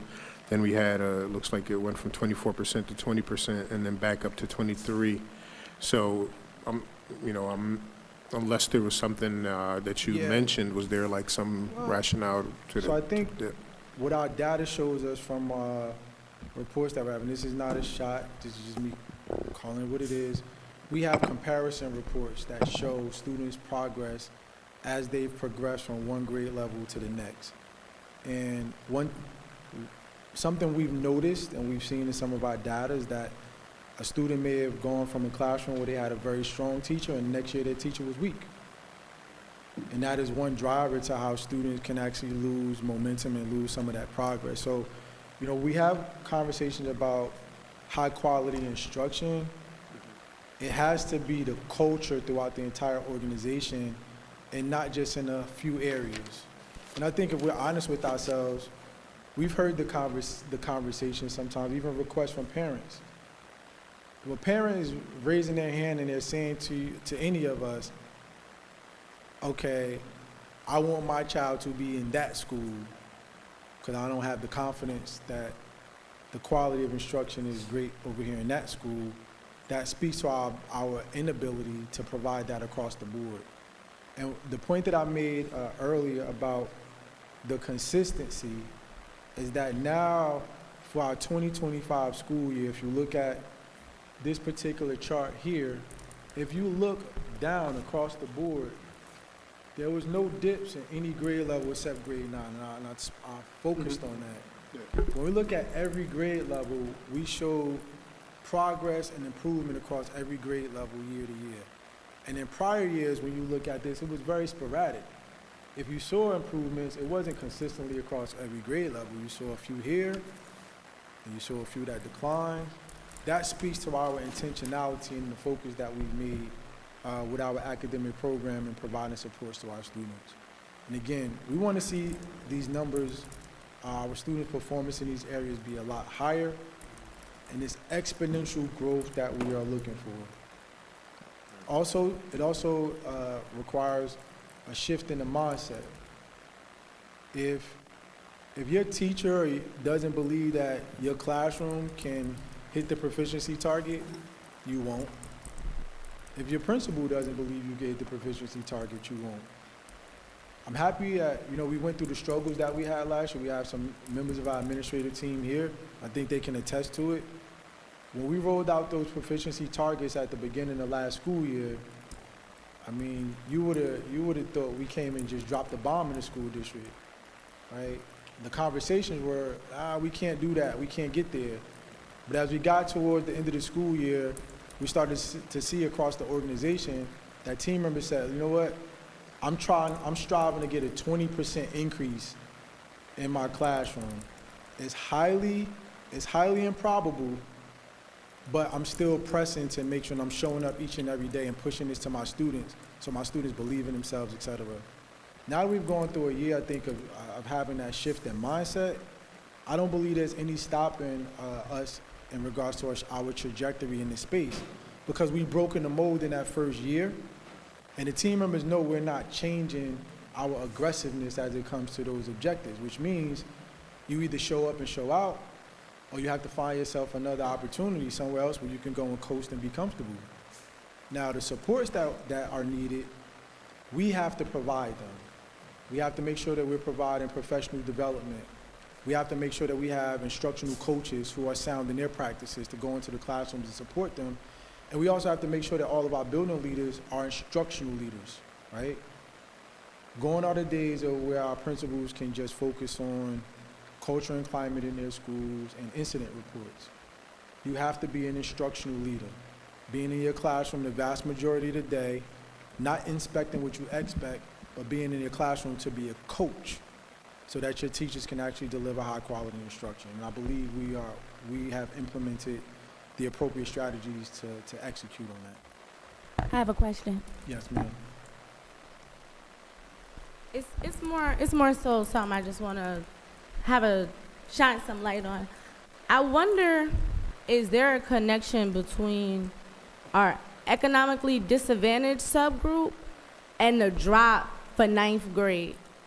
Because I wonder if there's a trend in that, being that once students get to high school, if they are economically disadvantaged, some of them may work, they may be housing insecure, they may be childcare needs.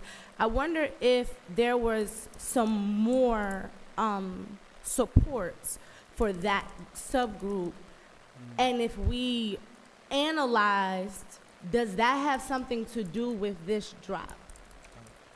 A part of me feels like It might be there. it has to be something there, because if you, and then I compare it to Pinnacle. But Pinnacle, we know that's my alma mater. I'm very sensitive about that. For them to have no written interventions in this, it just said urgent need. But it's no specific intervention with that. And a lot of those students are economically disadvantaged. So for them to have did the numbers that they did to the point that they don't even have a score on the board, there has to be, and that's a school that goes from 9 to 12, there has to be Yeah, so what that means a is. connection there. Yeah, so it does go to 9 and 12, but there's a rare instance where a student Some goes to come there Pinnacle. as ninth grade. Yeah, I like understand that. That's why they don't have the results there. But to your point, we will take a look at that, because I don't want to say yes, and we haven't done our due diligence. Is that to something decide that the presenter, is that a part of her scope, since she's So- already on board? It is, right? Okay. When we ask and we make the request, so we will speak to Dr. Powell about that, to have something queued up for our next committee meeting. But as it relates to the supports that you mentioned, we recognize and we understand some of those challenges, particularly for our students at the high school level, such as having to work, right? One of their responsibilities. So we're very intentional about introducing the flex period across our secondary to provide those students who may not have the additional time after school to take advantage of opportunities for tutoring, engagement in extracurricular activities, et cetera, during the course of the school day. And I think it's been very helpful for us. We have a number of resources that are available for our students, but to your point,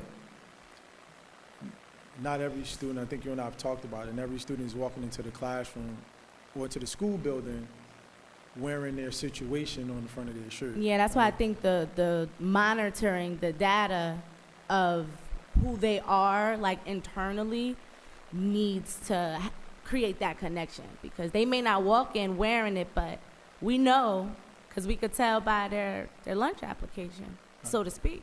Yeah, so my inclination says you're probably right, because that's almost 80% of the student population, so it's I kind like of that. hard to not, right, where almost the entire school district is quote-unquote economically disadvantaged. So Thank you. we'll follow up on that. Yes. Commissioner Andrews, go ahead.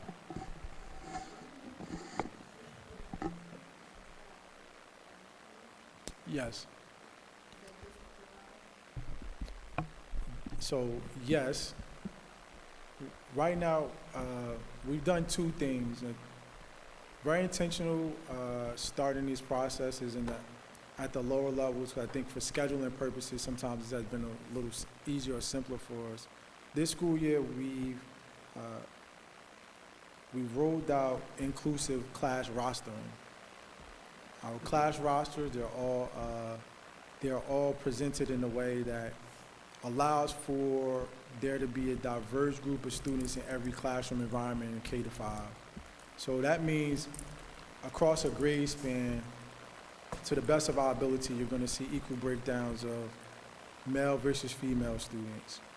You won't see heavy concentrations of multilingual learners in the classroom with no students who are English speaking in the classroom. You're also going to see, you won't see a heavy concentration in one classroom where all of the students are high performers, if you will, and then the teacher next door has a group of students who are all below proficiency standards or in the developing stage. We also took into account behavioral issues that have been reported among students, that was front-loaded into our student information system and used to roster all of our classrooms across the school district. And that is one of our actions that we've taken to ensure that we have inclusive classroom environments. And the second, our sheltered instruction, which provides the training or professional development teachers need to support all learners in their classroom environments. So yes, that's our goal, Mrs. Hembry. And we're working very hard each and every day to make sure we realize that goal of being a more inclusive school district and having inclusive learning environments. Was this communicated to the parents? The This roster, concept, yeah. yes, I believe that was shared with How? our parents. No, that I've also personally shared it. We had our town hall meeting, and there were communications that were also shared with this. Commissioner Andrews? Just want to point out, good job, very dense, a lot of information delivered. A couple of questions and comments, even a request.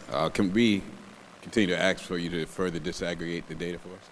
Sure. And I'm sure we can talk about exactly along the lines in that curriculum instruction meeting. But I think it'd be useful for us to see the breakdowns between male and female throughout the grade levels. Okay. As well as I continue to always say, because you pointed out something, students that have been with us for like a K through 12, as opposed to those that we kind of get at the last minute, because then that can give us a better idea what the system is doing, as opposed to when we're just, like somebody gets dropped in and you got a lot of work to do to try to get them caught up. I know that's a difficult ask, because pulling that out is Yeah, I think we do have that because that was something that I believe you asked for that as a part of longitudinal data a few years ago. So we've already started to take a look at pulling out those students, and what the data shows us early off is that those students who actually come to us, grade K, et cetera, they actually end up having better outcomes. Our school district we have high mobility rates in our school community as well. You know, it's somewhere to the tune of 30%. And that students moving from one part of the city to the next, or students just coming to us at various entry points. And again, the later it is in a student's educational experience, when we receive them, that's less time that we have to work with them. So we will pull that data together for the committee meeting. Thank you. And then, because I think, again, to your point, I think it's good to show, because again, it shows what the system is doing as opposed to those. Again, what's been a challenge, not just for school districts like ours, but I think urban school districts across the country. The other question I want to ask about is, I think Commissioner Smith brought up a good point, and I wonder if there is two pieces with it, if it's even possible to further disaggregate the data along some economic indicators. For instance, particularly around the high school level, those students who may be working versus those students who, and we can talk about that and kind of dive into what that should look like. But I think, again, to Mrs. Smith's point, there may be students who require more supports depending on what the economic outcome is, right? So I might not be able to get to a class for additional support if I got to go to work. Yeah. That's one of those major concerns of mine. And Ms. Smith and I spoke about one indicator, but I think if we were able to put our heads together to talk about it in committee, because, all right, economically disadvantaged, that's a lunch application, right? Free and reduced lunch. But what's not included in the lunch application is whether or not your family consistently shows up at the Family Success Center to get food distributions, right? So we talked about that as being another layer to it. So that level of information, we do have that, and we can cross-reference, and I think also we're speaking to some of the other agencies that do food distributions. If they're tracking that information, that's something that we can cross-reference in our databases. And I think Ms. Smith brought up a great point. You know, if this student, if their family is showing up for the last 3 weeks, the data shows that this family, like, they might be that close to not making it next month, right? Which means there is another layer of support that's needed and another level of stress that comes with this student's life. Like, so we can explore that based on, you know, the information we have. If there's another indicator we need to look at, as long as we have the data point and we can pull it, we will be able to track it and disaggregate the data in that manner. Another, and again, a request is maybe to take a look at the demographic makeup of an average class per school. And I say that because I think that, again, gives us an idea of like what that struggle is, even helps to answer Mr. Webb's question, perhaps. It's going to be a long night. The question about what those, how multi-language learners are kind of structured inside of a class, right? So like if they're, to your point, you're saying that there's not too many, but like what does that look like as far as the teacher's makeup? Got How it. many students that they're kind of dealing with? So for that, I think we can solve that easily by providing you with some samples of class rosters. We can pull a sample from every school, elementary school primarily with the inclusive roster. And that way you can take a look at it and see how the numbers pair up. And again, I think that's a great idea. I think if you do it in a pie chart, kind of keeps it anonymous. We don't have to know the names. But I also think it helps the public, because we see a lot of this stuff behind closed doors, but it helps the public understand some of the challenges that you're faced with. There's a couple of things, again, I just want to highlight. I think the idea of IEPs, of course, is important. One thing I pointed out before, I think in a district like ours, I know we cannot do special education IEPs for every student, but I do think there's a value in seeing how students, if not classified, are getting consistent services over the course of time, and even informing teachers as they go forward that these are the type of consistent practices that kind of help students regardless of classification. So as personalized learning plans, we do spend a lot of time discussing the personalized learning plans and how to standardize that across the organization. So we're on the same page. And I know you've talked about it before, again, just giving credit, to move away from that grades as a standard reference, a standards base. I think, again, we've talked about it before. I kind of heard you mention it as well, that when parents are seeing an 80% in English. What does that really mean? What does that mean, right? And I think even if, as we continue to say, we want to provide supports and outside help, it's extremely beneficial, high leverage, if the people who are providing the help know exactly where to target, right? As opposed to, all right, I know a student is struggling in English, but I'm providing it across a broad range, and they really only need the structure in a few places. And that could be the same thing that's said for math, too. Again, in my experience, I find that sometimes we'll try to recap and reteach it. We're teaching everything. And it's only like a small gap that the student's missing. And I think that could help us, again, as a school district, but also for when students are going home where their parents need to have an understanding of where is my child and how can I provide that assistance. And again, I just think when we use a report card that just says a number on it, it makes it really difficult to figure that part of it out. Receive. And the very last thing I'll say, I've always believed this is our rock and our hard place. I definitely, we want to avoid segregation, which I understand why you use it, the shelter in place and a number of other support mechanisms. But sometimes, my concern is that you'll have students who have content knowledge but not the language acquisition, and then students who don't have it all, right? Like, because to your point, they've just gotten there, so they're struggling with learning a language, and they don't have the knowledge. Now, at the younger grades, I think you can kind of work your way past that, but I worry about it in high school, because I can imagine being a student who's sitting in the class in my own native language. I have a decent understanding of physics, but I'm nervous about engaging in it because I'm still critical about how I'm using the language. Or I'm struggling, like every other word I kind of catch what the teacher's saying, there's parts I don't. And so I just wonder, in two places, are we providing, I know there's artificial intelligence, they have earbuds nowadays that help students kind of translate even for English, but I guess I'm concerned about students who are familiar with it, might be familiar with content, but because of a lack of language, in those classes, they may be missing parts of the material. Yeah, that's a good question. So we haven't gotten to the point where we started to explore the additional use of accessories inside of the classroom environment. And a part of that is, while it may help in the classroom, I think the struggle that we have is also ensuring that we don't create a dependency for the student, because they won't be able to use those resources when they get tested. And that's very important. Like, so we have the conversation about, our bilingual programs as an example. When you come into the state of New Jersey, I believe you have 1 year to be able to take math in your native language. you have no opportunity to take the ELA component in your native language, right? So from the time you walk into the state and you're taking any of those assessments, you're required to take it in the English language. So the struggle is like, what's too much, what's too little focus of a focus on English language acquisition, particularly for, English, and supporting students as they are required to then go at the end of the school year to take this exam and be scored on it, based off of their ability to speak the English language. And the state doesn't care if you're a SIFE student who hasn't been in school for the last 3 or 4 years. Like, if you're here and you're enrolled, like, you just have to take it. And those are some of the nuances and challenges. So I understand the point that you made, and it's something that we have to, obviously be mindful of, as we think about any of our, future supports with our bilingual programs.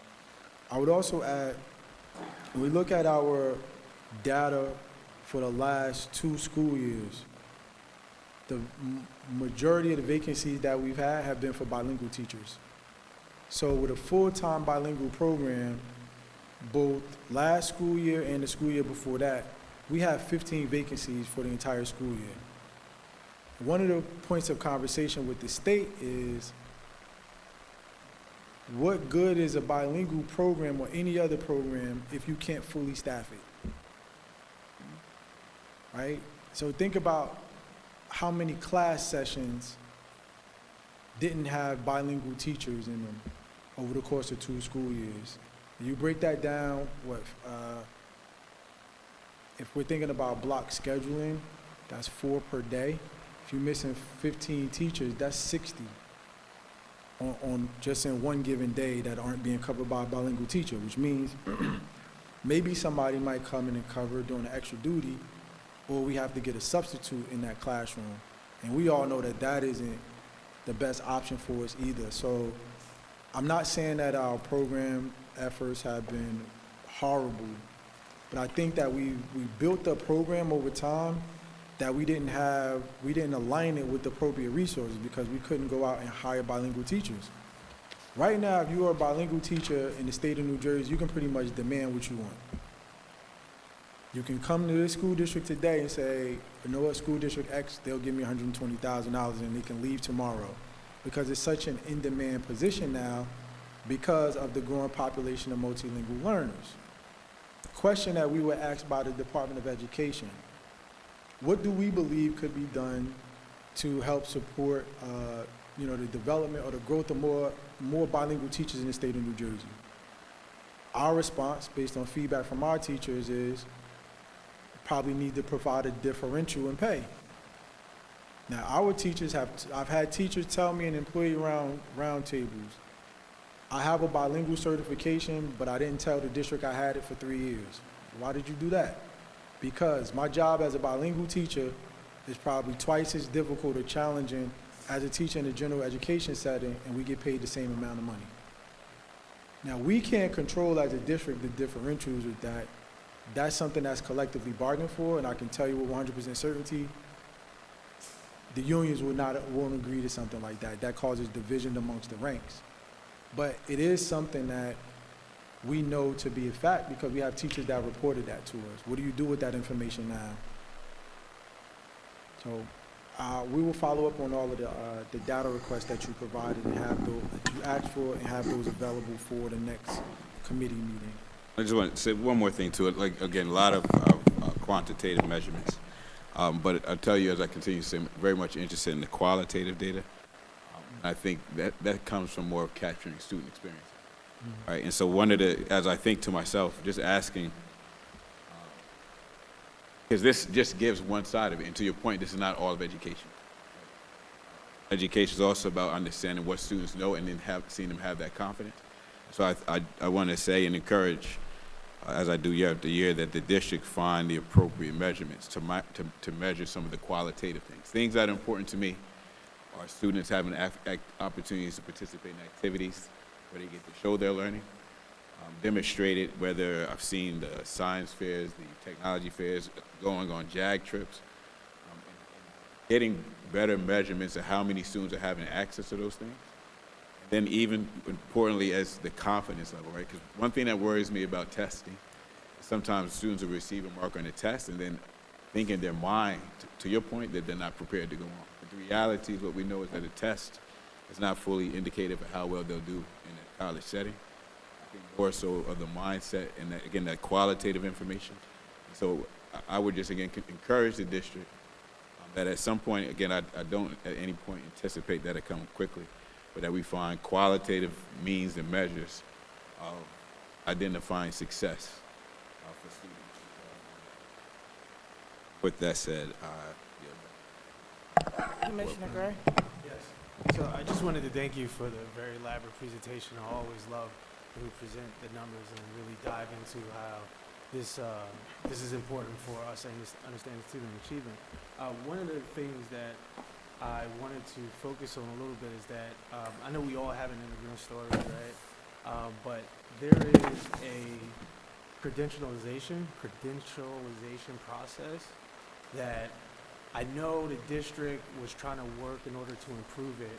How has it improved in order to make sure that that student who is coming from another country through some point of entry, and maybe we have diplomatic relations to the country that they had, that they migrated from, how are we working in order to make sure we get their transcripts to understand where they're at when they come to the district? Yeah, thank you for asking that question. So I think you'll see on tonight's agenda, there's approval for 2 team members to provide supports with our translation services and supports. So we do it in a number of ways.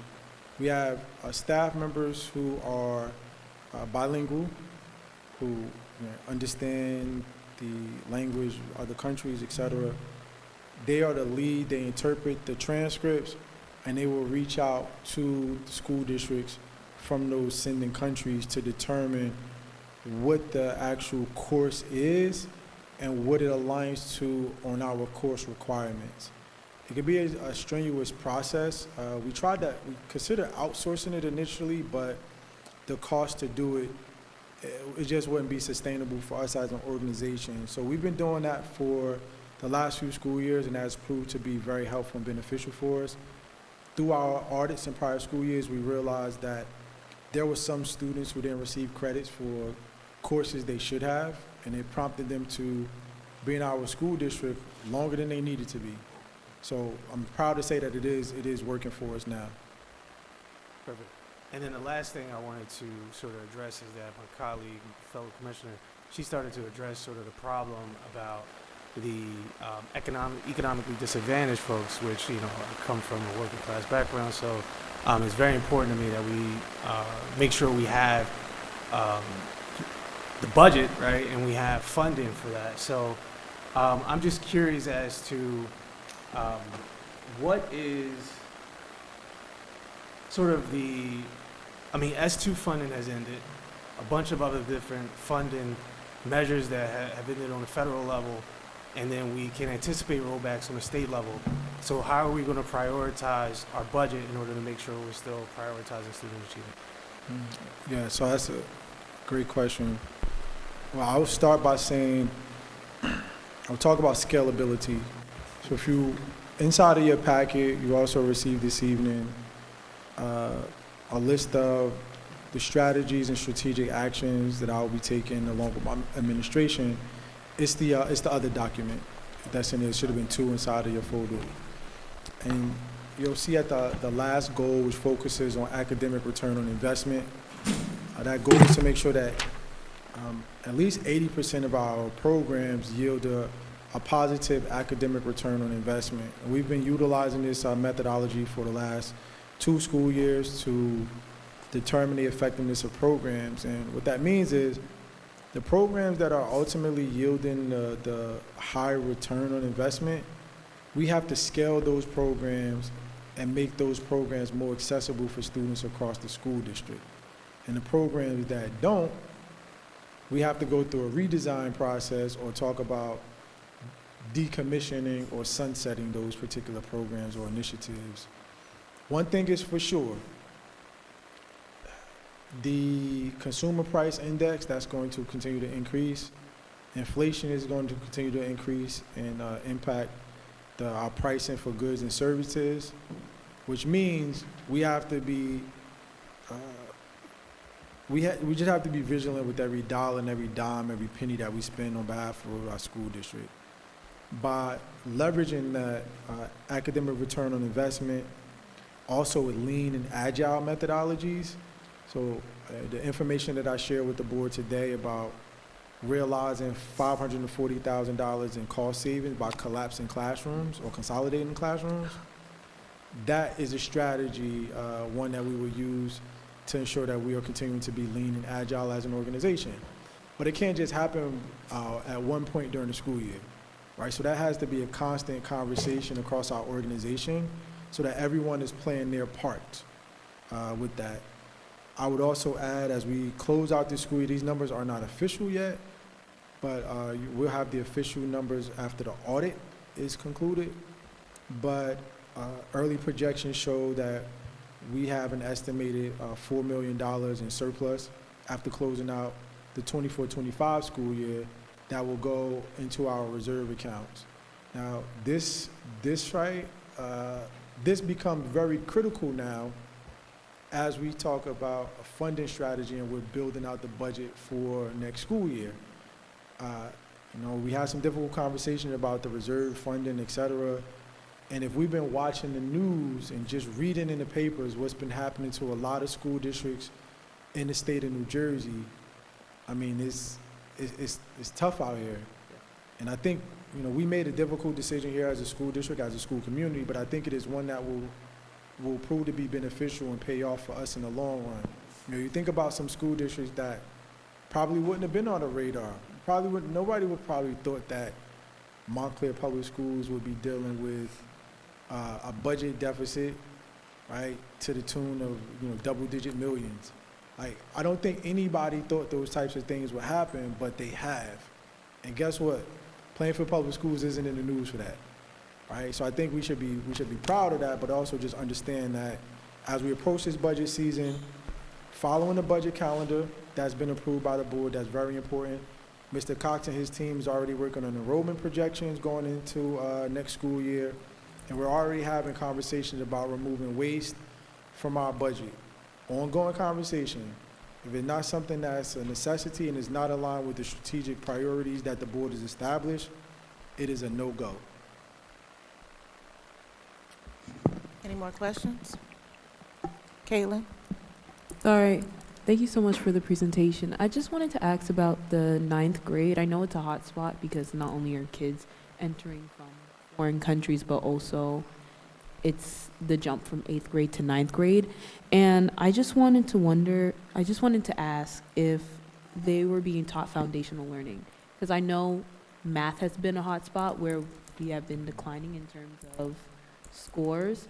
But I was just wondering if the math supplements that you've been providing the students, has it been foundational? Because math it's not subject by subject by subject. It builds on one another. Yeah, that's a great question.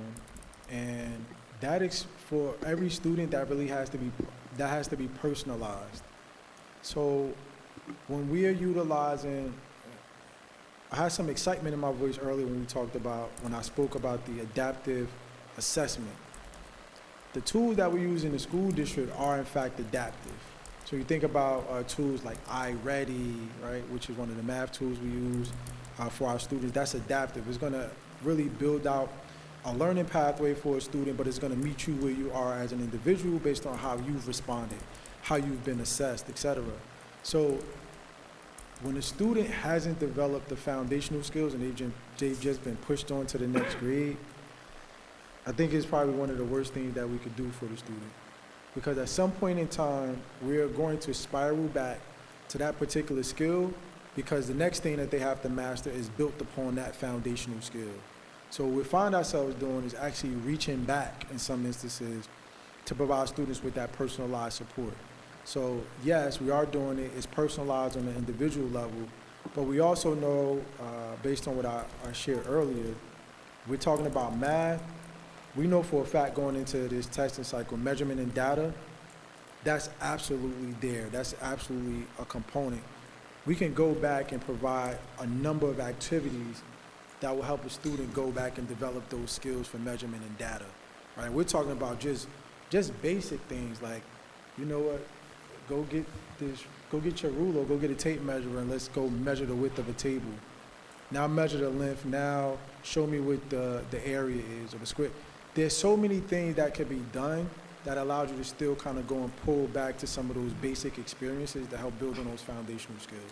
So we're gonna make that happen, for sure. And just one last question. Has peer tutoring has been introduced? Because I know that with the new flex, we're able to go to the teachers, but not all students feel comfortable going to their teachers because, like they say, they don't want to wear their problems on their chest. So have you kind of trained the teachers to say, hey, if you see X, Y, and Z students struggling, maybe you should convince them. I know at PAWS, us NHS students are partnering with the English teachers, saying, hey, we have these high, advanced kids doing really well in English. Maybe we can pair them with some ninth graders that just came in or lacking fundamental skills. And we've been doing that for a year now. And we've seen it. So is something like that, can something like that be implemented district-wide? So yes, something like that can be implemented. Have we explored that? I'm going to be honest with you, I don't think we have as we think about the flex periods and how that's structured.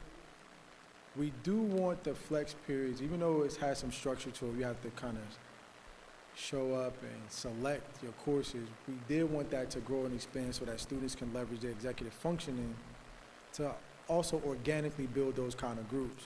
But if you believe that it would be helpful for us to, from your perspective as a student, it would be helpful for us to be intentional and provide some structure around that to kind of push towards it, we have no problem trying that out to see what kind of results we get. I think that's a great suggestion. I see some nods from the folks in the back, so. Thank you, Caitlin. Do we have any other questions from any commissioners? All right, Mr. Hassan, great presentation. Thank you very much.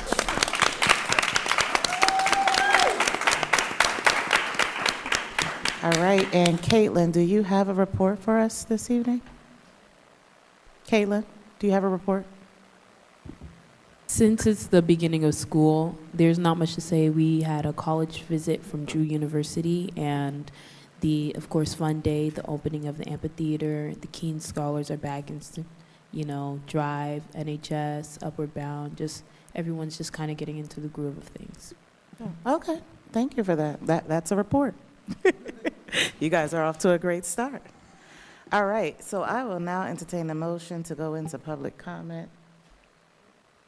Second.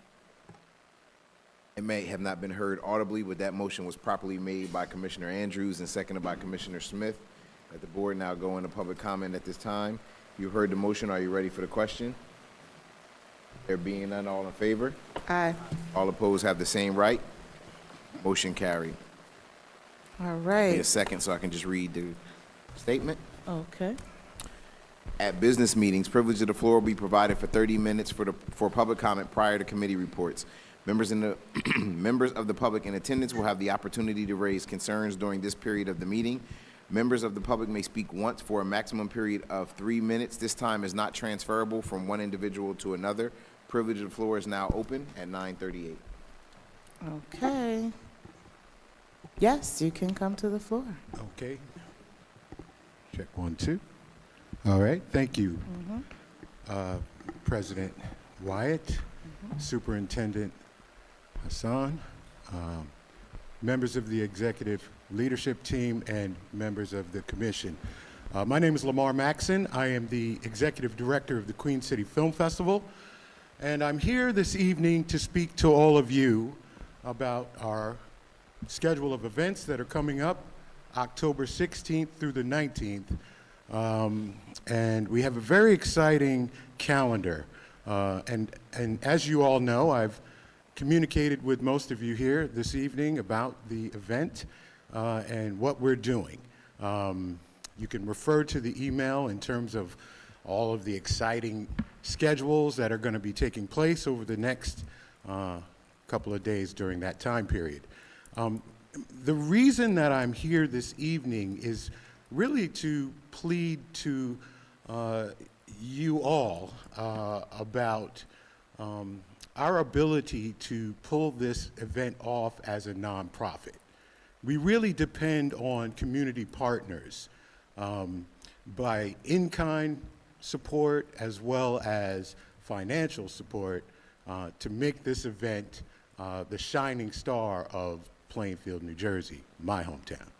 And so, with that being said, we have worked with the Board of Education and the public school district on many different initiatives over the years to increase not only the film industry and business, but also to encourage the students and young people to become involved. And again, we depend on your sort of partnership to make those roles happen. This year, one of our days is the final day. I think it's October 19th. It's a Sunday. As we've done in the past, we've scheduled the last day of our event to be at Plainfield High School, specifically because it is a work development day where we're promoting industry and career movement for young people as well as professionals within the industry. Over the years, we've had Oscar-winning directors and filmmakers come speak to the public about either their projects at large and or what it takes to become a filmmaker. On this particular day, scheduled for Plainfield High School, we have the former director of communications for Kamala Harris, a gentleman by the name of Jamal Simmons, who will be giving a keynote presentation on navigating media in New America. And it's terribly important that our students become aware and savvy of this information.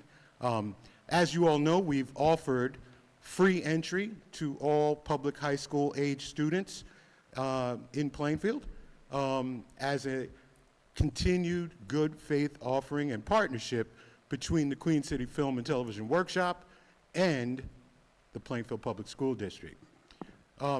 Unfortunately, during the application process, we received a potential bill Mr. Maxon? for, yes, sir? Yes, your 3 minutes, sir. Okay. Can I have 2 minutes? Second. Thank you. It's been properly moved by Commissioner Smith and seconded by Commissioner Vice President Webb and Commissioners Embry to extend Mr. Maxon's time. You've heard the motion. Are you ready for the question? There being none, all in favor? Aye. All opposed, have the same right? Motion carried. Mr. Maxon, you may continue. Thank you so much for that extension. During our application process on the Facilitron website, again, as a certified 501c3 nonprofit, we were given a potential bill of over $5,000 for the use of the high school on October 19th. And I'm here to plead the case that not only can we not afford this as a local nonprofit, but I'm here to ask all of you to reconsider those charges and possibly donate those services in kind to us as a longtime community partner of the Plainfield Public School District. We understand that you have expenses and you have other extenuating circumstances that might lead you to need to charge others. However, we are from the hometown. We are from here, and we are all about uplifting our youth.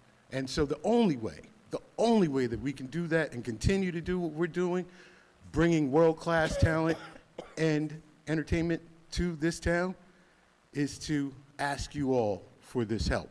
We're not asking you for any money.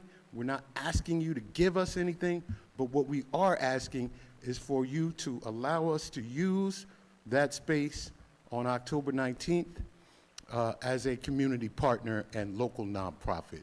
I appreciate your time, and again, on behalf of my Director of Operations, Allison McWilliams, and the rest of our board, I thank you for taking the time to listen to me tonight. If you have any questions, you all should have my email address. I'm more than happy to respond or meet with you privately to answer your questions and concerns. Thank you so much. Thank you, Mr. Maxon. So your fee waiver is on tonight's meeting agenda for the board. For my recommendation, I've recommended that for approval to the board. I just want to explain the process. Yeah. So for clarity, the dates, we have October 18th. Should it be October 18th and October 19th? Or it should just be October 19th? Just Sunday, October 19th. Okay, it should be October 19th. So when you get the invoice, when you register inside of Facilitron, the system will automatically generate that. You cannot have your fees waived. That goes for you or any other organization until it comes to the board and the board approves it. So you getting that waiver is just a formality, but the team knows on the back end, because you also checked off that box, that you're requesting a fee waiver, but it takes for us to then bring it to the board. I don't have the authority to unilaterally do that as the superintendent. I have to follow board policy, so that's why it's on the agenda tonight. And you know that you have the full support of our school district. You've been a great partner to us, always opening the doors, working with our students. We appreciate that. We want to make sure that we continue that partnership with you. Yes, thank you, Mr. Maxon. I just wanted to add to that because before Mr. Hassan, before we just said for him to clarify for you because we knew it was on the agenda this evening, and I wanted to say thank you for all that you do for the community. Thank you for continuing to do this annual Queen City Film Festival and allowing our students to attend for free. And we would like for you to continue to create opportunities for our students to participate and engage with what you're doing in the community and what you're doing in film because there is a large interest in it. So if there's expanded opportunities and ways of which our students can participate and engage, even with you doing this year after year, and then in between annual film festivals, we would like to make sure that that opportunity is still presented to us and that our students can take advantage of that. But yes, it's on the agenda for this evening. Thank you so much. And just to respond to that, if I may, we have several Plainfield High School students who are still part of the Film Future Club, and they will be present during the course of the event, the 4 days, and we will be plugging them into opportunities that are moving into career development, and so that is our calling. That's what we continue to commit to for the Plainfield Public School District, and you can count on us to continue to do that as long as we're around. Great, thank you very much. Thank you. Do we have anybody else here in person? Oh, yeah, sure. I usually don't ask questions. Matt, do you have volunteer opportunities for the students to help out with the festival? Are there volunteer opportunities for the students that they're aware of? Yes, absolutely. We do have a volunteer portal. We do have a portal on our website for students to, or any individual to submit their interest in being a volunteer. I can get your contact information and send you that information directly if you'd like, or however. And share it with the district so that we can share it on our platform for the students and families that we serve. Absolutely, I'd be more than happy to do that. All right, thank you. Thank you, folks. All right, do we have anybody else here in the public present in person that would like to come up for public comment? Nick, do we have anybody online? All right, you can cue them up because I don't see anybody else here in person. Good evening, Laura Miranda Brown, Highland Avenue. Happy back to school year. I wanted to ask for some clarification on the data presented this evening. It looked to me, just by doing some simple addition, the cohort of 5th graders who were struggling in 2021 are the 2025 9th graders who continue to struggle in these tests. I highlight this because there was a lot of discussion about this cohort without any commentary from the district about what we were doing to specifically address that particular grade level's learning loss. I'd like to receive some response on this issue this evening, as oftentimes my public comment is unanswered, or worse, sanitized in the meeting minutes. For example, my comments last month with regard to the budget line items that were supposed to be approved on the Friday budget meeting, which were actually approved on the Saturday meeting, were truncated, which leads me to my next question regarding the budget. Knowing we're facing a financial cliff, and Superintendent Hassan mentioned how dire the financial straits are for many other communities in New Jersey, and appreciating that the board has previously heard the community's feedback on travel and discretionary spending, I honestly find it shocking that 25 people, including the entire board, are on the agenda tonight for the weekend getaway in Atlantic City. I've heard that this is a conference and that it is a requirement for all board members to attend the training sessions. And yet after 8 years of attending these meetings, I've never heard the board come back and give the public a presentation about what they learned at this conference. Adding insult to injury, there's a sitting board member who is not running for re-election. Therefore, what sort of training does this individual need when she's leaving the board in a short 10 weeks later? Maybe 2 more meetings worth of board attendance? Anyway, to summarize, my questions have to do with addressing the learning loss for the 2021 fifth graders and explaining why 25 people have to go to Atlantic City for a cost of approximately $27,000. And lastly, I would ask the IT moderator not remove me as a panelist, as there's a lag when that happens and you cannot hear the speakers. And so those people who participate online lose any ability to hear what is happening in the room and what the responses are. Thank you. Thank you.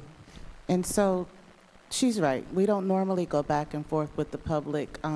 What was just displayed was a unique situation. Doesn't mean that we're not going to speak to exactly what you asked for, but there's a reason why we try to refrain from going back and forth with the public, because sometimes we have too many public speakers and not enough time to engage with every issue. And there are administrators that can speak directly to your concerns and directly to you and provide those answers. But Mr. Madam Cox, Chair, respectfully, when people are in the room, you do go back and forth. Excuse me, Ms. Brown.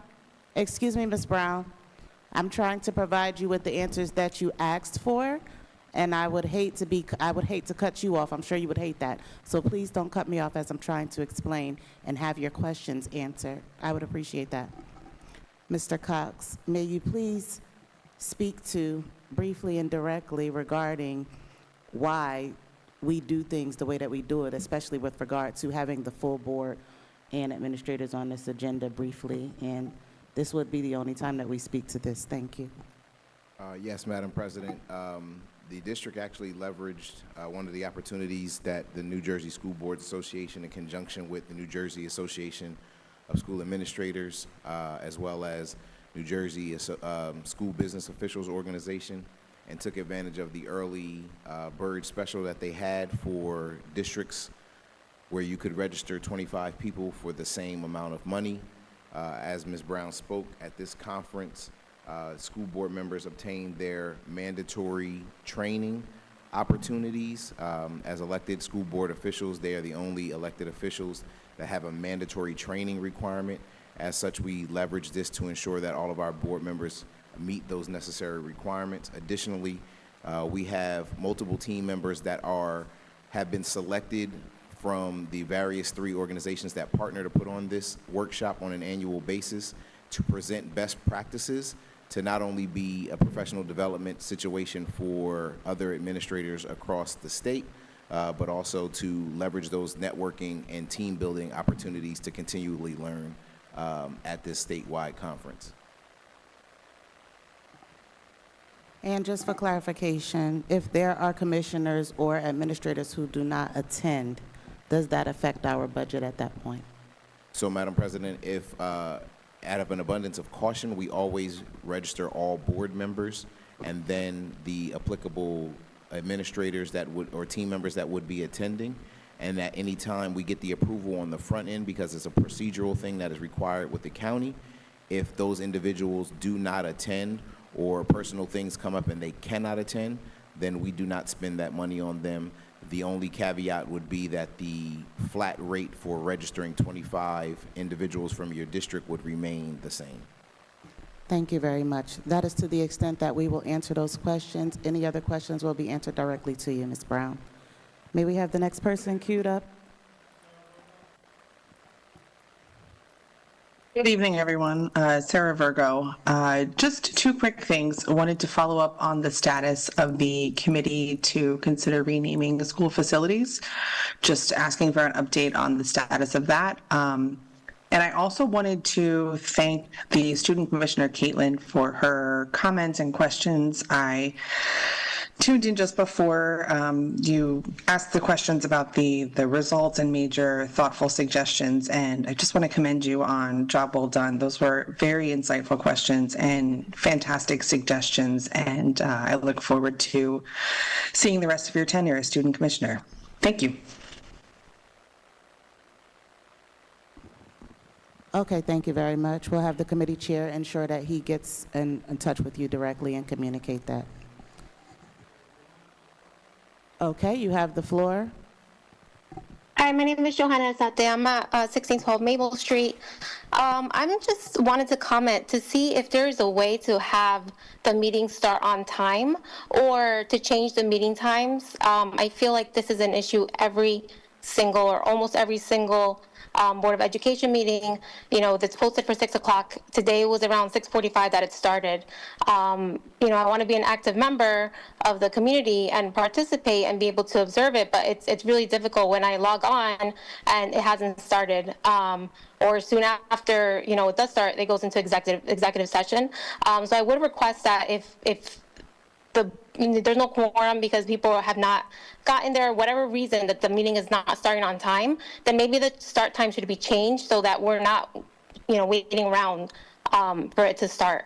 I also wanted to mention, I did appreciate Superintendent Hassan's presentation. I did have some concerns on some of the differences with the schools, specifically the slide where the NJSLA English Language Arts ESSA targets, the differences between the schools and their performance on whether they were proficient or they met or exceeded the proficiency standard.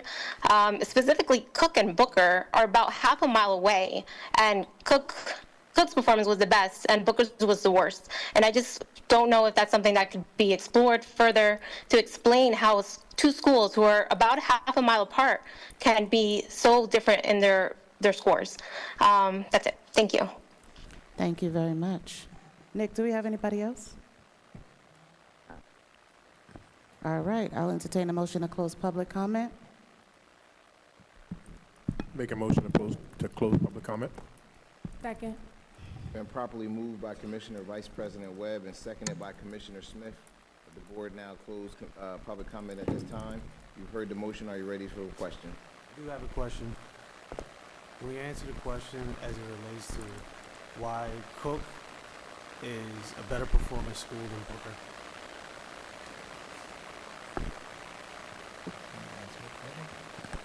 Well, Cook is a better performing school. Carry the motion because the question technically didn't have anything to do with the motion.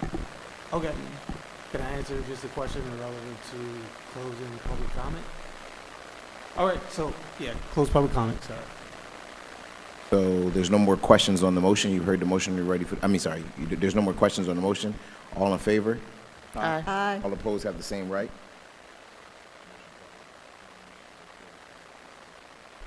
So I just wanted to ask the question as it relates to Booker and Cook. I mean, I have my speculations based off classroom size, which is, I believe, is going to be a bigger issue as it relates to classroom size because we have more apartments in the region. But I would like to get an understanding from the superintendent as to why Cook School is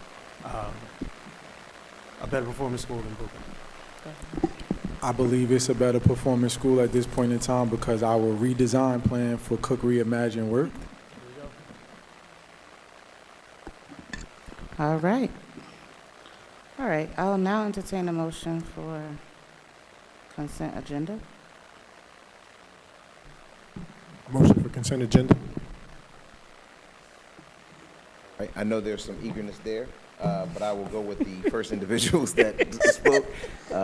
It's been properly moved by Commissioner Andrews and then seconded by Commissioner Hembry, pardon me, Mrs. Hembry, that the board move the agenda as a consent agenda. You've heard the motion. Are you ready for the question? There being none, all in favor? Aye. All opposed have the same. I'm sorry. Sorry about that, Dr. Harris. All opposed have the same right. Motion carried. Is there a motion to approve the consent agenda? Motion to approve the consent agenda? It is properly moved by Commissioner Vice President Webb and seconded by Commissioner Andrews that the board now approve the consent agenda at this time. You've heard the motion. Are you ready for the question? Yes. There being none, I'll call the roll with the caveat that board members will be abstained from their personal reimbursements and their personal travel. Check you out. Trying to, Mrs. White. Thank you. Appreciate you. Right. Commissioner Vice President Webb. That's yes with a no for, I believe it's K7, number 3. Is that correct? Yeah. Okay. Okay. Thank you. That's the only no or abstention other than your travel or reimbursement, Mr.? Yes, sir. All right. Commissioner Andrews.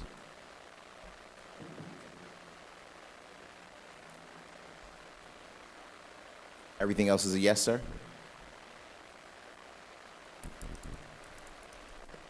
Commissioner Gray.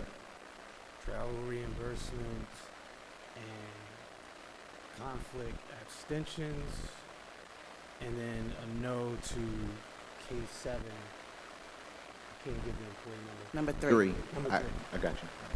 I just want to clarify, you said in conflicts and abstentions, other than your personal travel or your personal reimbursement? Was there another abstention that I may not be, another conflict that I may not be aware of immediately? No, I just. Got you. I Just said it. just wanted to make sure, sir. Dr. Harris?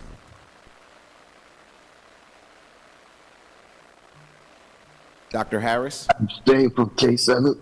You abstain? Can you hear me? Yes. Was that an abstention on K7, number 3? K7, and yes to everything else. Okay. Yes. It's an abstention. Receive, sir. Sorry about And the yes to delay. everything else. Miss Commissioner Hembry? Yes,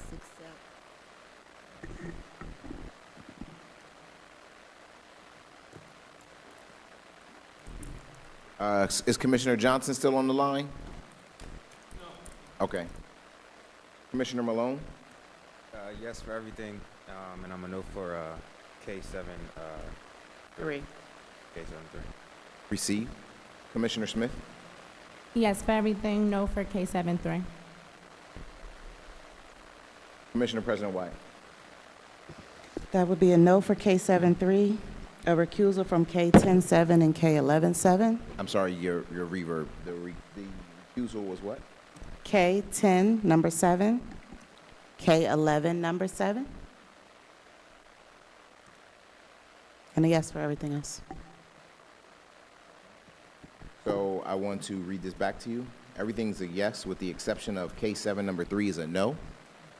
K10 number 7 and K11 number 7 are recusals for you? Yes. All right. Madam President, with the noted abstentions, recusals, and noes, all agenda items other than K7 number 3 pass. Thank you. I will now entertain a motion to adjourn. Go ahead, Commissioner Andrews. Second. It's been properly moved by Commissioner Andrews and seconded by Commissioner Hembry that the board now close this meeting in the public. You've heard the motion. Are you ready for the question? There being none, all in favor? Aye. Aye. All opposed have the same right.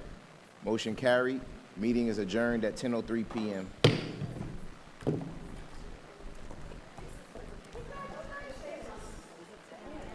Recording stopped.